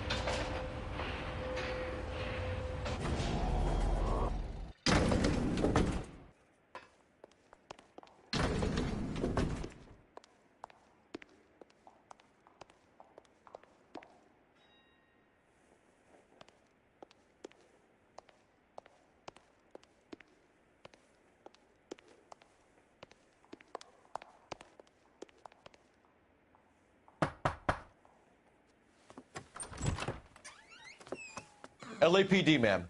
Are you in danger? I'm all right now. You just missed them. Horrible, awful men. Are you injured, Mrs.? Mrs. Bishop. Gloria Bishop. Please, come in, officers. I'll just need to sit down for a moment. Forgive me. That's perfectly normal, ma'am. Just look at this mess. We'll take a quick search of the premises, ma'am. You take a moment to gather your thoughts. I will. Thank you, officer.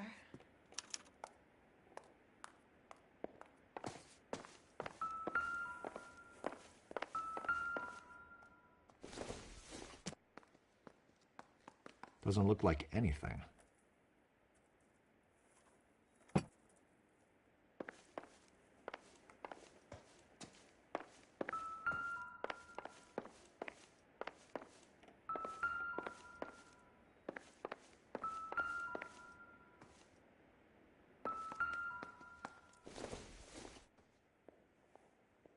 Don't think this is going to help us.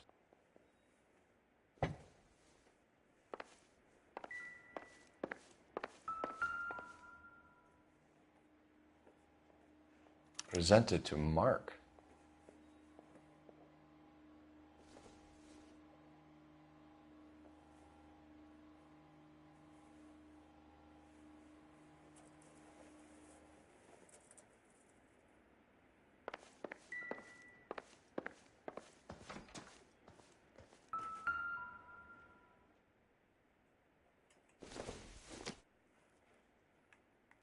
Incidental. I doubt it.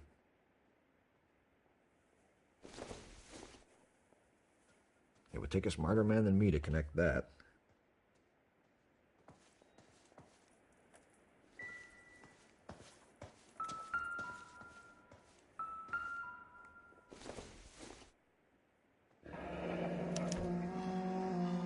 What do you have to do to earn $20,000?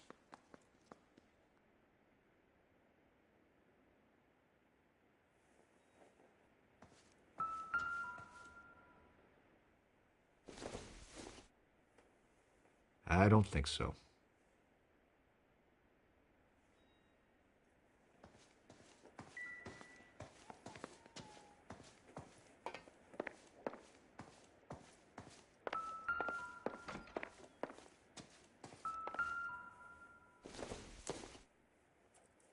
Junk.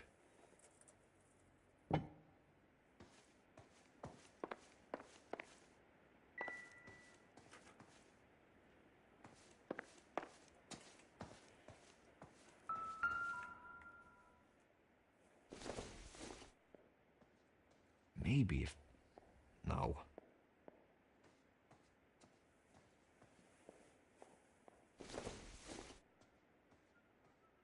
Doesn't tell me anything.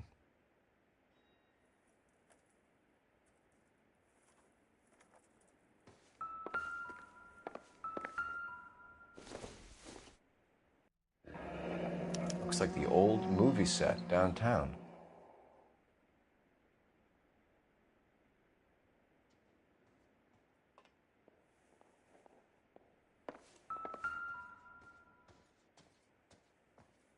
Great Wall of Babylon. A replica of a replica.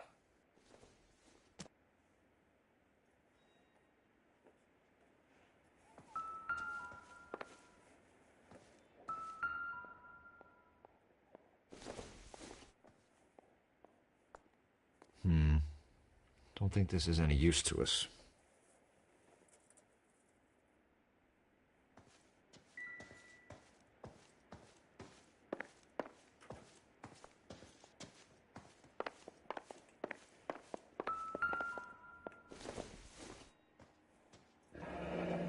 Looks like a mermaid in the background. Silver screen. Who are these men in the picture? My husband, Mark, and Marlon Hopgood. They work together on occasion. That's Hopgood's shop.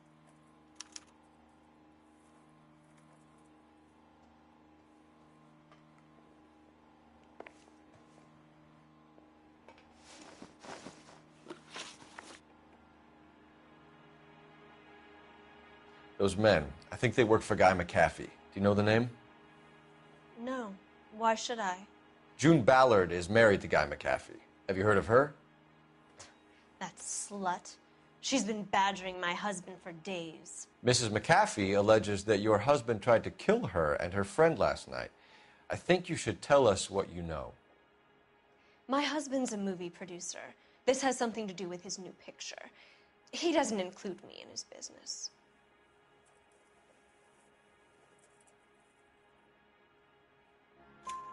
June Ballard said she had a deal to be in his new picture. Mark repeatedly told her no. He had Joan Leslie lined up for the role. That's how he got the finance. June made all kinds of threats. She was very rude to me. You know June Ballard? We were both on the same picture a few years back. That's how I met my husband.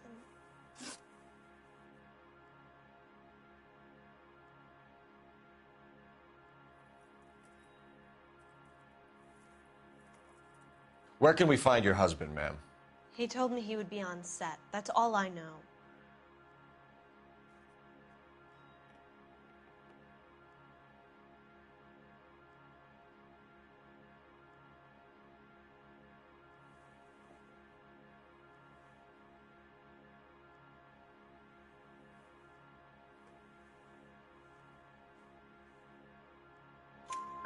Either we find him or McAfee's people do, Mrs. Bishop.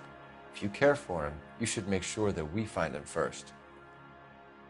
I do care for him, but I don't really know where he'd go if he were in trouble. Hopgood might know.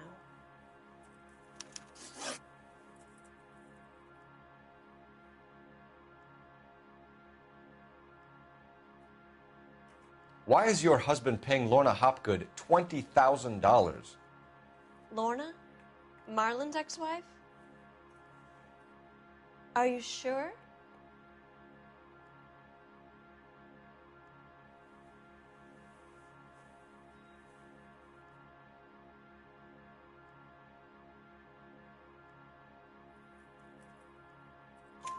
Your husband looks like he's being blackmailed. They obviously have something on him if he's prepared to kill to cover it up. Why is the payment going to Hopgood and not McAfee? Lorna works at a check-cashing place in Hollywood. You need to ask Hopgood why he needs that much money in cash. Your husband was at a casting yesterday with a young girl? Not that I know of. He told me he was looking at locations. The picture's been cast.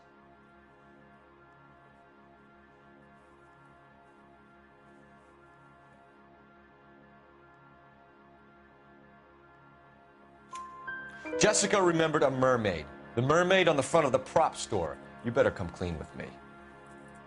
This is a sick town, Detective. Are you sure you really want to know? The truth is, my husband likes them young. And you think that's okay? I was 16 when I first met him. I thought he was a genius, a magician with film. I was 20 before I realized he was just a B-movie hack. But he's nothing compared to some of the monsters at these big studios. My guess is Ballard sacrificed her little friend. Happens to a lot of girls. Your husband is in trouble. It could go easier for him if you were more helpful, Mrs. Bishop. He's a big boy, Detective, and so are you. This is Hollywood. There's always a deal to be done.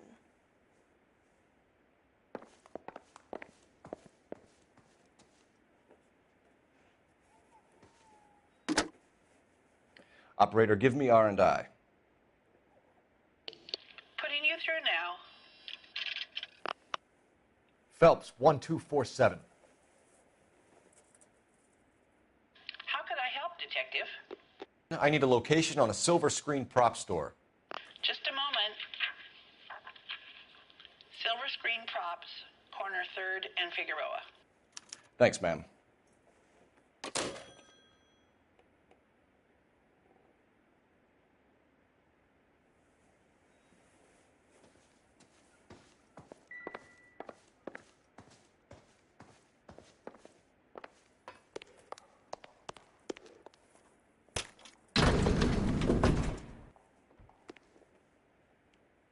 An aging movie star, a wannabe starlet, a movie producer's wife. They're finally rubbing shoulders with the almost rich and famous. And from the stories they've given us, clearly none of them can act.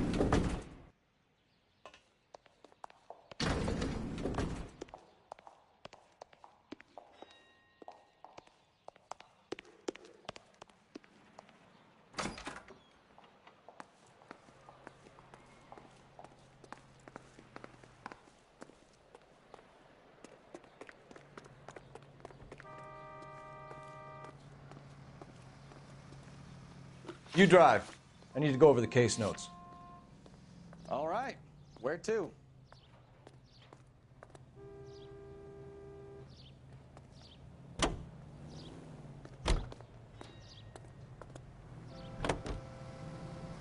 Mrs. Bishop knows more than she's letting on. She doesn't seem to realize how much trouble her husband is in. The LAPD are the least of their worries right now. You'd think she'd have gotten the hint after those hatchet men redecorated her apartment. Maybe she's just loyal. Or she's in on it. She didn't seem like your average giddy broad with nothing between the ears. Or she might just be trying to buy enough time for Bishop to put a couple of oceans between him and McAfee.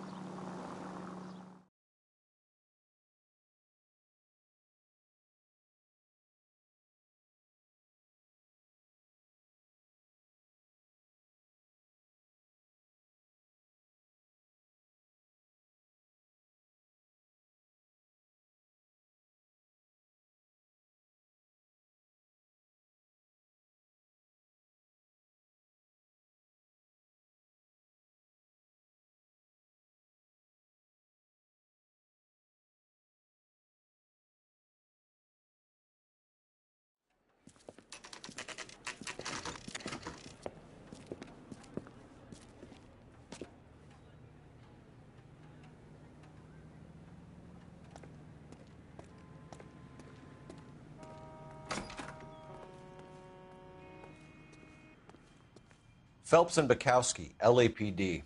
We're investigating the attempted murder of June Ballard and Jessica Hamilton. Christ. I'm Marlon Hopgood. How can I help? You hold castings here? How'd you hear about that? I got a little soundstage out back. Lead the way.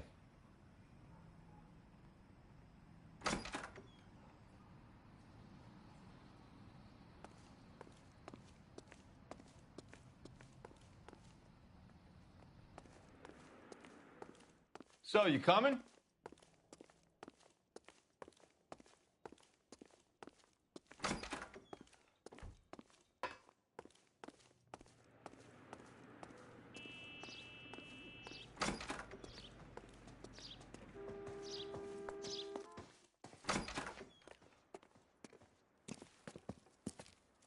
Keep him here, Stefan. I'm going to take a look around. What's this got to do with me? Don't try my patience, knucklehead.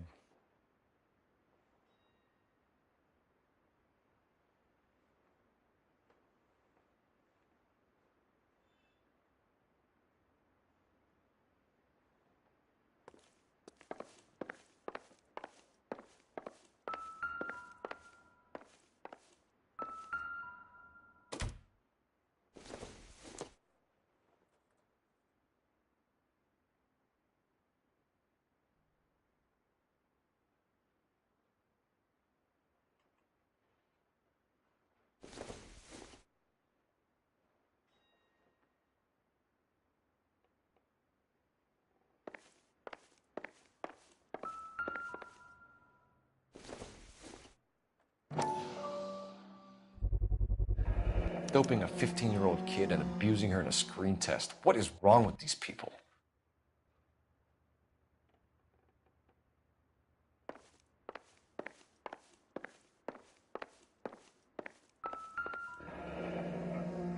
Turn off the lights, Hopgood. Why would I want to do that? Humor him. One-way mirrors. There's a room on the other side.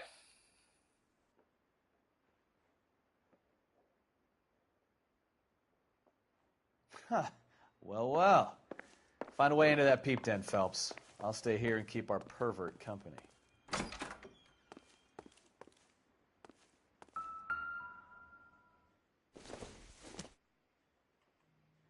Not sure this means much. It can't be that way, Phelps. You couldn't fit a rat through there.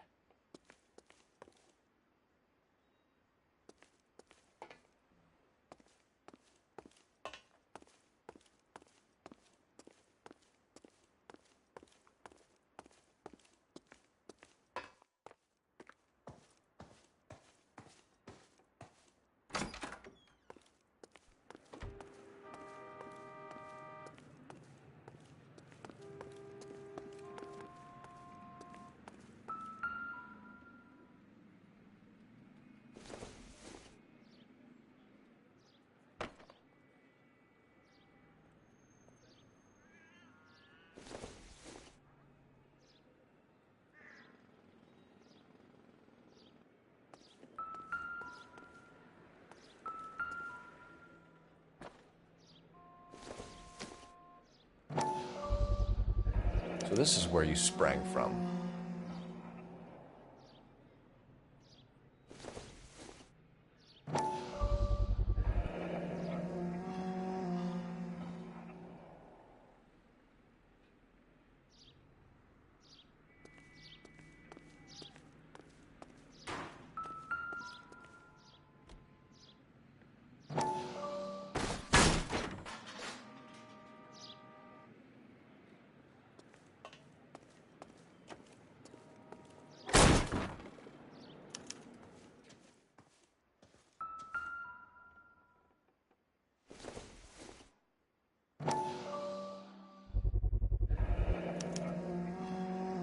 Jungle Drums, 8th and Francisco. Attention, Mark Bishop.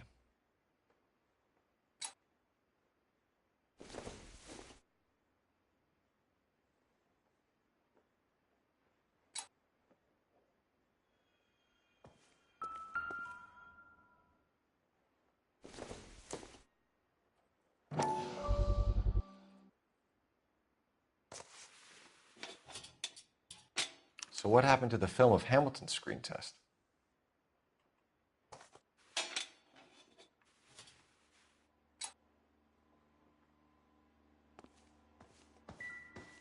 I wonder if they saw this, how many budding starlets would still get on the bus to come to Hollywood.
Listen, I have to call you back. I got some business here. Sit down, Courtney. This is Mickey. Mickey, this is Courtney Sheldon. What would you like to drink? Scotch. Straight up. I hear you're back at school learning to be a doctor, kid. Yes. That's right, Mr. Cohen. So you want to be a doctor and a dope peddler. Interesting combination, huh? Do we have a problem, Mr. Cohen? We might have, yeah. Selling your dope to my boy Lenny looked like a good move, but Lenny has been supplying, wholesale, so to speak. The Bindle boys in this town aren't used to the juice without a little of the middleman taking his cut. Lenny promised that wouldn't happen, Mr. Cohen. And Lenny works for you. What can I say about Lenny? Let me think. Oh yeah, he's a putz. And he's lazy, and he's greedy, but he's my wife's brother. And how can you make a cake with those ingredients, huh? Please. So how is that my problem, Mr. Cohen?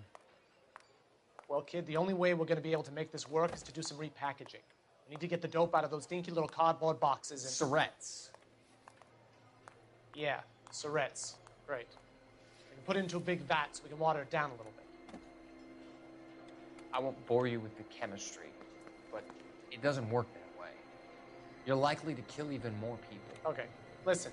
We want to buy you out, kid. I'll offer you 50 grand.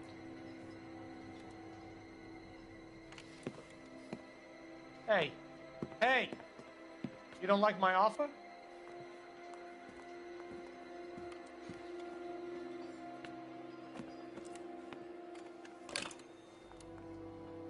The Sheldon kid?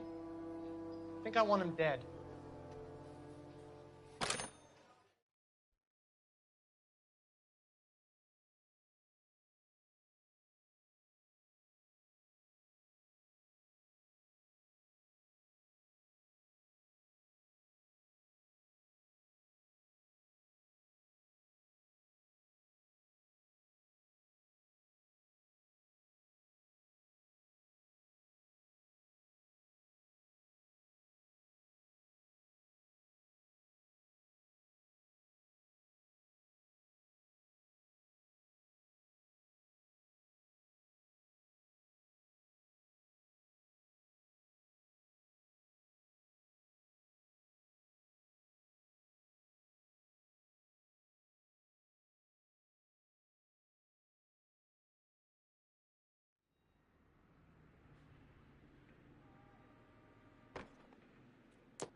You ever do any work for Mark Bishop? Mainly do work for the studios. RKO, Republic, Warner Brothers. So yeah, when Bishop was doing work for a studio, yes. When did you last see him? Now I'm doing work for his next picture. Still pre-production though. Haven't seen him around here in a while.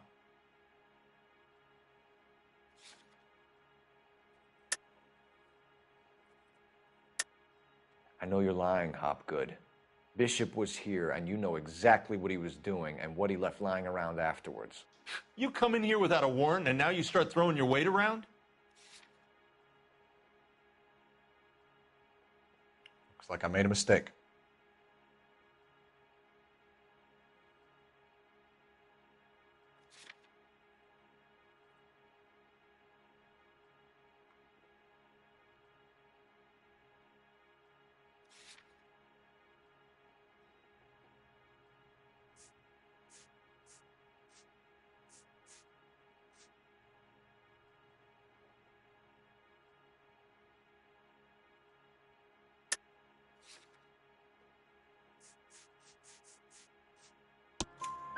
I have a drugged-up 15-year-old girl, and you have chloral hydrate in your drinks cabinet. You give me something, or I will break your fucking jaw, Hopgood. Bishop was here with June Ballard and the girl. A lot of producers and directors use this place. I'm not responsible for what goes on here.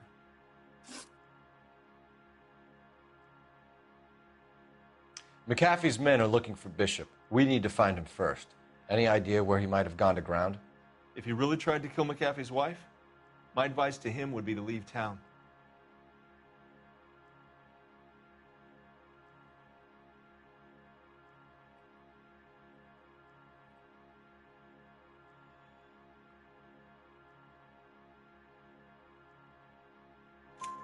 You're delivering props to Jungle Drums on 8th Street? Bishop is using that old rundown wreck of a set. That place is dangerous.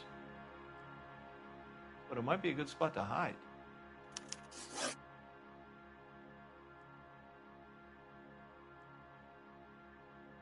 What's the deal with you and June Ballard? Look, buddy, I make props.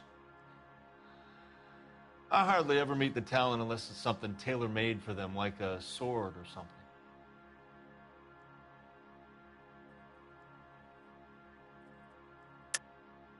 You and Ballard are blackmailing Bishop. That's why he cracked. You got nothing on me. My hands are clean on this.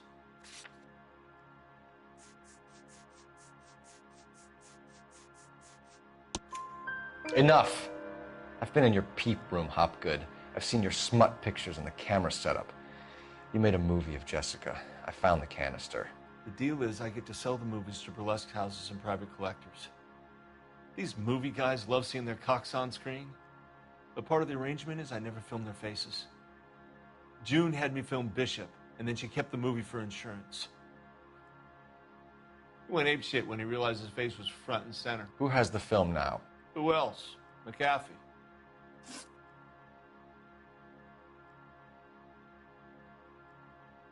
Ballard had what she wanted. Where does the money come into it? What money? Enough of the lies. I told you, I get my cut selling dirty movies.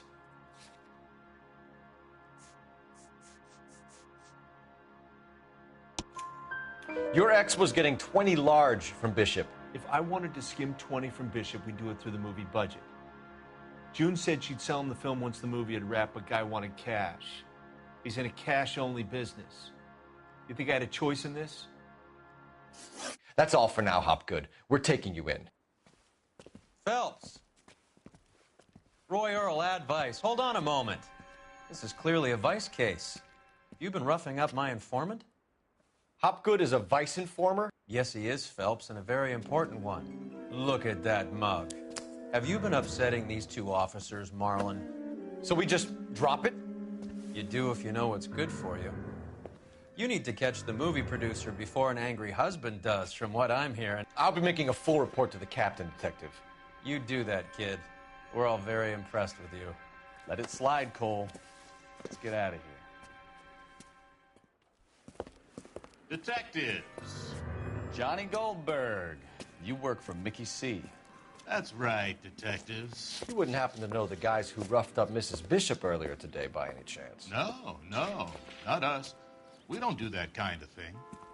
It's the husband we'd like to talk to. This is a police matter. You don't want to be taken in for obstruction of justice, do you, boys? You could try the obstruction rap, but it won't stick. We could beat that. You've had your 10 cents worth, gentlemen. Bishop knows how the world works. Mrs. McAfee hits him up for a movie part. Happens every day. But Bishop takes it a step too far and tries to rub out Mrs. McAfee. Naturally, Guy is going to get upset. What made you think Bishop would be here? We figure he might be planning a little accident for Hopgood, too. Those two guys have got some unfinished business. You let us know if you find Bishop. Guy McAfee can be a very generous man. I'm only going to warn you once, gentlemen, to stay out of this. This is a police matter. We will be bringing Mark Bishop into custody. At least he's polite. Kind of dumb, but polite. But I'm a lot less polite, you smug son of a bitch. So let me put it in ruder terms that even a pair of blockheads like you might understand. The only reason that you don't have bars on your windows already is because you're small fry. And we don't waste our time on small fry. You stay away from Bishop, and you stay away from me. Is that clear enough for you, asshole? Now run along back to your boss so we can pat you on the head and tell you what good boys you are.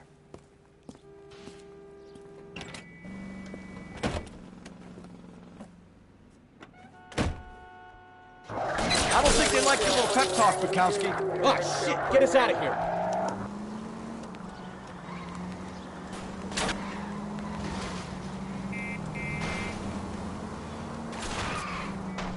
Enough games, Phelps. Take this guy out.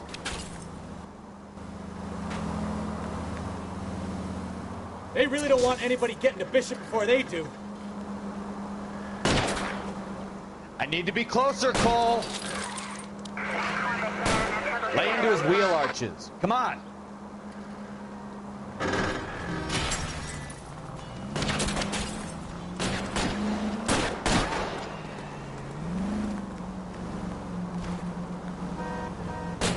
Need to lose those fools, Phelps.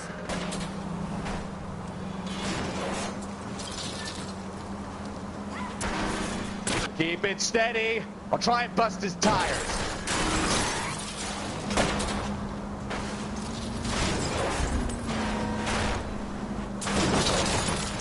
Make a move. We're sitting ducks here. Let's see him chase us now. Onto the movie set, Phelps. Let's roll. Oh, Christ. And they say working traffic is like watching paint dry. You know how to piss people off, Bukowski. Hey, if they're prepared to gun down cops in broad daylight, McAfee really means business. Seems like we're the only ones who want Bishop alive. I have a good mind just to let him go work on the son of a bitch. I'm about done putting my life on the line to protect some child molester. That's our job, unfortunately. They don't get to dole out the justice.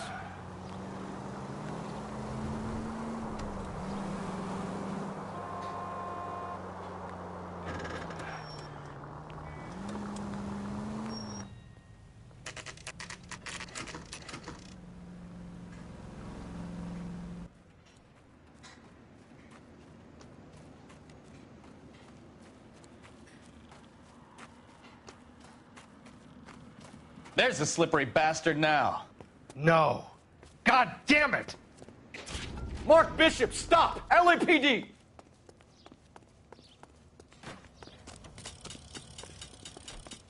K calling KGPL, requesting assistance at 8th and Francisco, the abandoned movie set.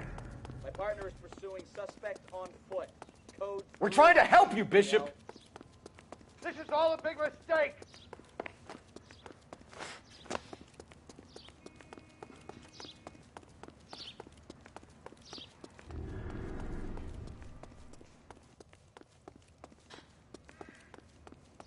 It's us or McAfee's boys. Your choice.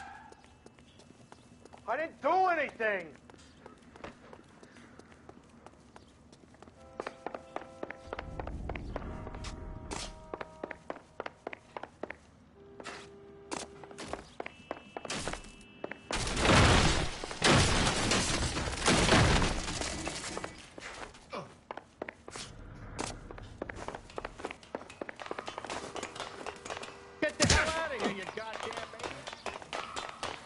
Bishop, that's enough. That girl made it all up!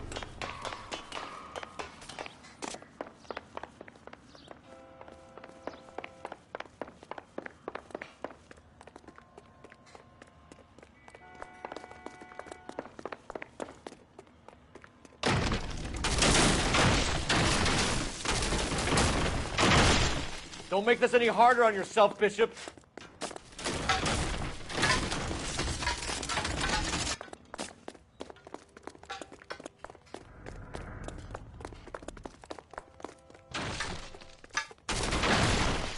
Hands in the air, Bishop. Move another inch and you're dead. Mark Bishop, you're under arrest for the attempted murder of June Ballard and the rape and attempted murder of Jessica Hamilton. All right, I'll come quietly. Just don't kill me. If you found me, then McAfee's goons will too. Oh, we need to get out of here. All right, but you stay close. Any tricks, and I'll save McAfee's boys the trouble. Follow me. I know another way out of this place.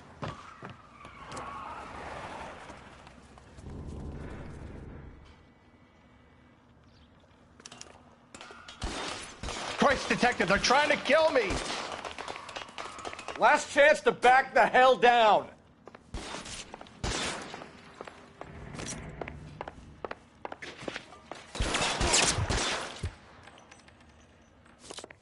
McAfee doesn't make the rules. Reinforcements are on the way. Cease and desist. It's this way. LAPD, you're making a big mistake. Kill them, for God's sake! I don't want to die!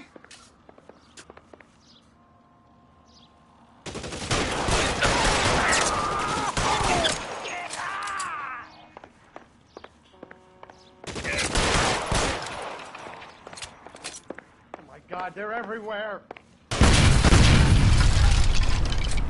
There's no way out of here. I thought you said you knew where you were going. We have to jump for it. Find some cover! You have to get me out of here.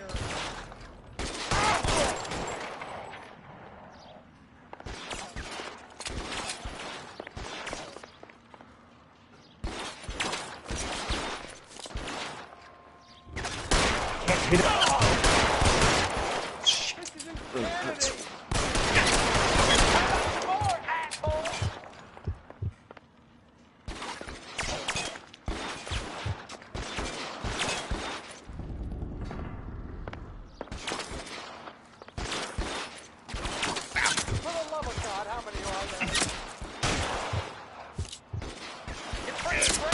Damn. The rain.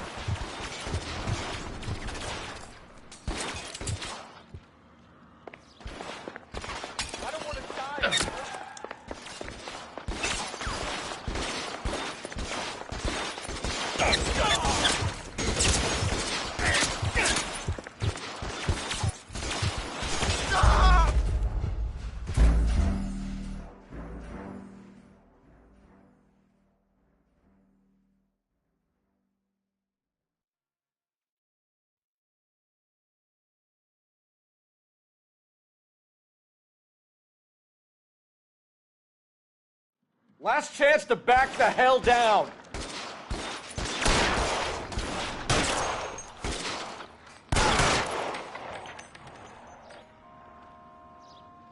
Reinforcements are on the way. Cease and desist. God, they're everywhere. I got you now, motherfucker.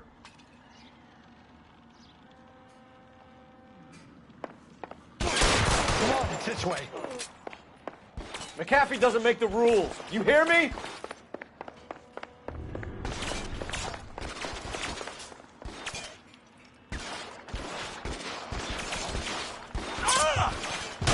Can't hit him from this.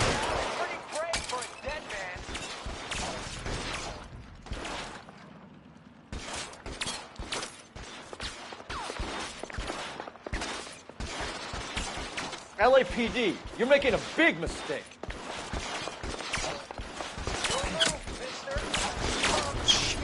Really hurts.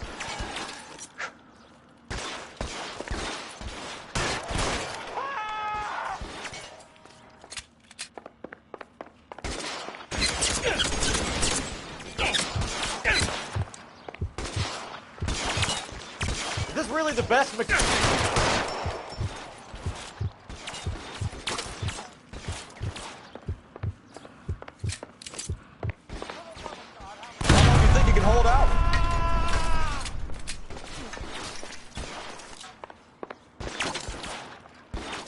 Damn it.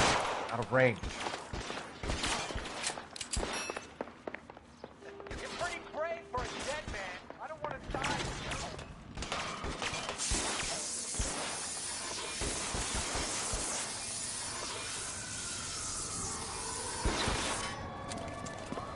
Get him over here. I'll cover you. Come on. The cavalry's here.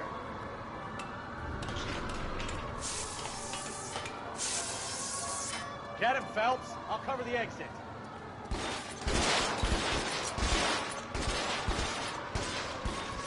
There's an army of them. We're done. Those barrels at the base of the elephant column. They're full of gasoline. Shoot them! Quickly! Surrender now or I will use deadly force.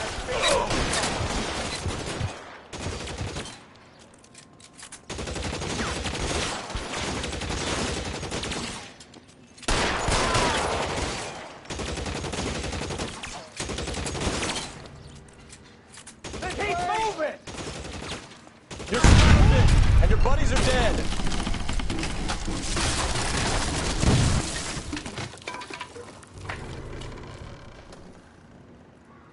Follow me. We need to get him to the car.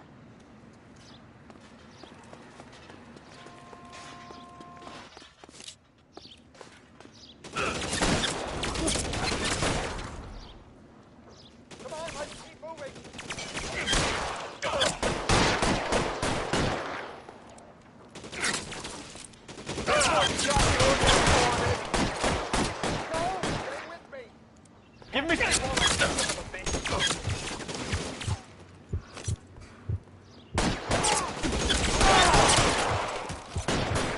Follow me! Find some cover!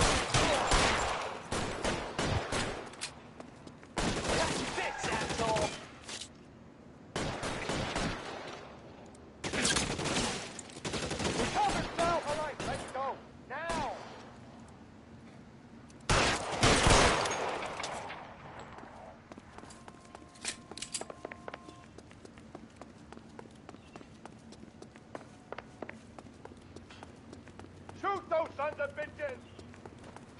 Bishop, that's enough! Get into the car. I can cover you from here. You're almost there.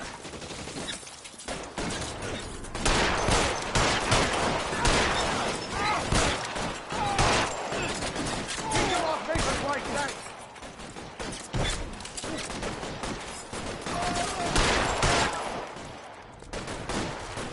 I got you, son of a bitch. Is listening. Come on! Throw some lead at those bastards! Now, this is what I call a result. Mark Bishop, erstwhile film producer and all-around piece of shit, catches a fast ticket to Quentin for statch rape and attempted murder, so he gets to spend the next 15 years playing sissy instead of sticking it to little girls. That is justice with a capital J, Detective Phelps. You've developed such a reputation, I'm not going to be able to hold on to you any longer. You're getting promoted. Go on, get your new assignment. It was good working with you, son.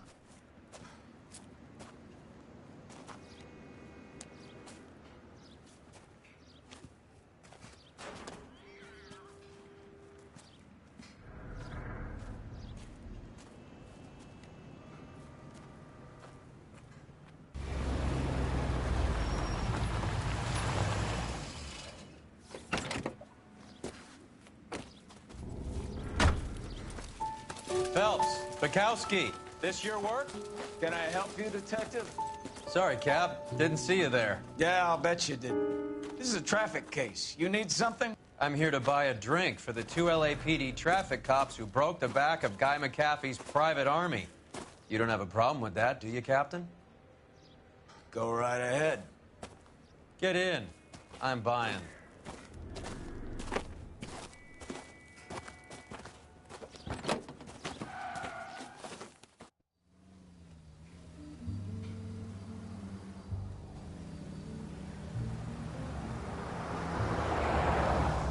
You'll like this place. A lot of movie people hang out here.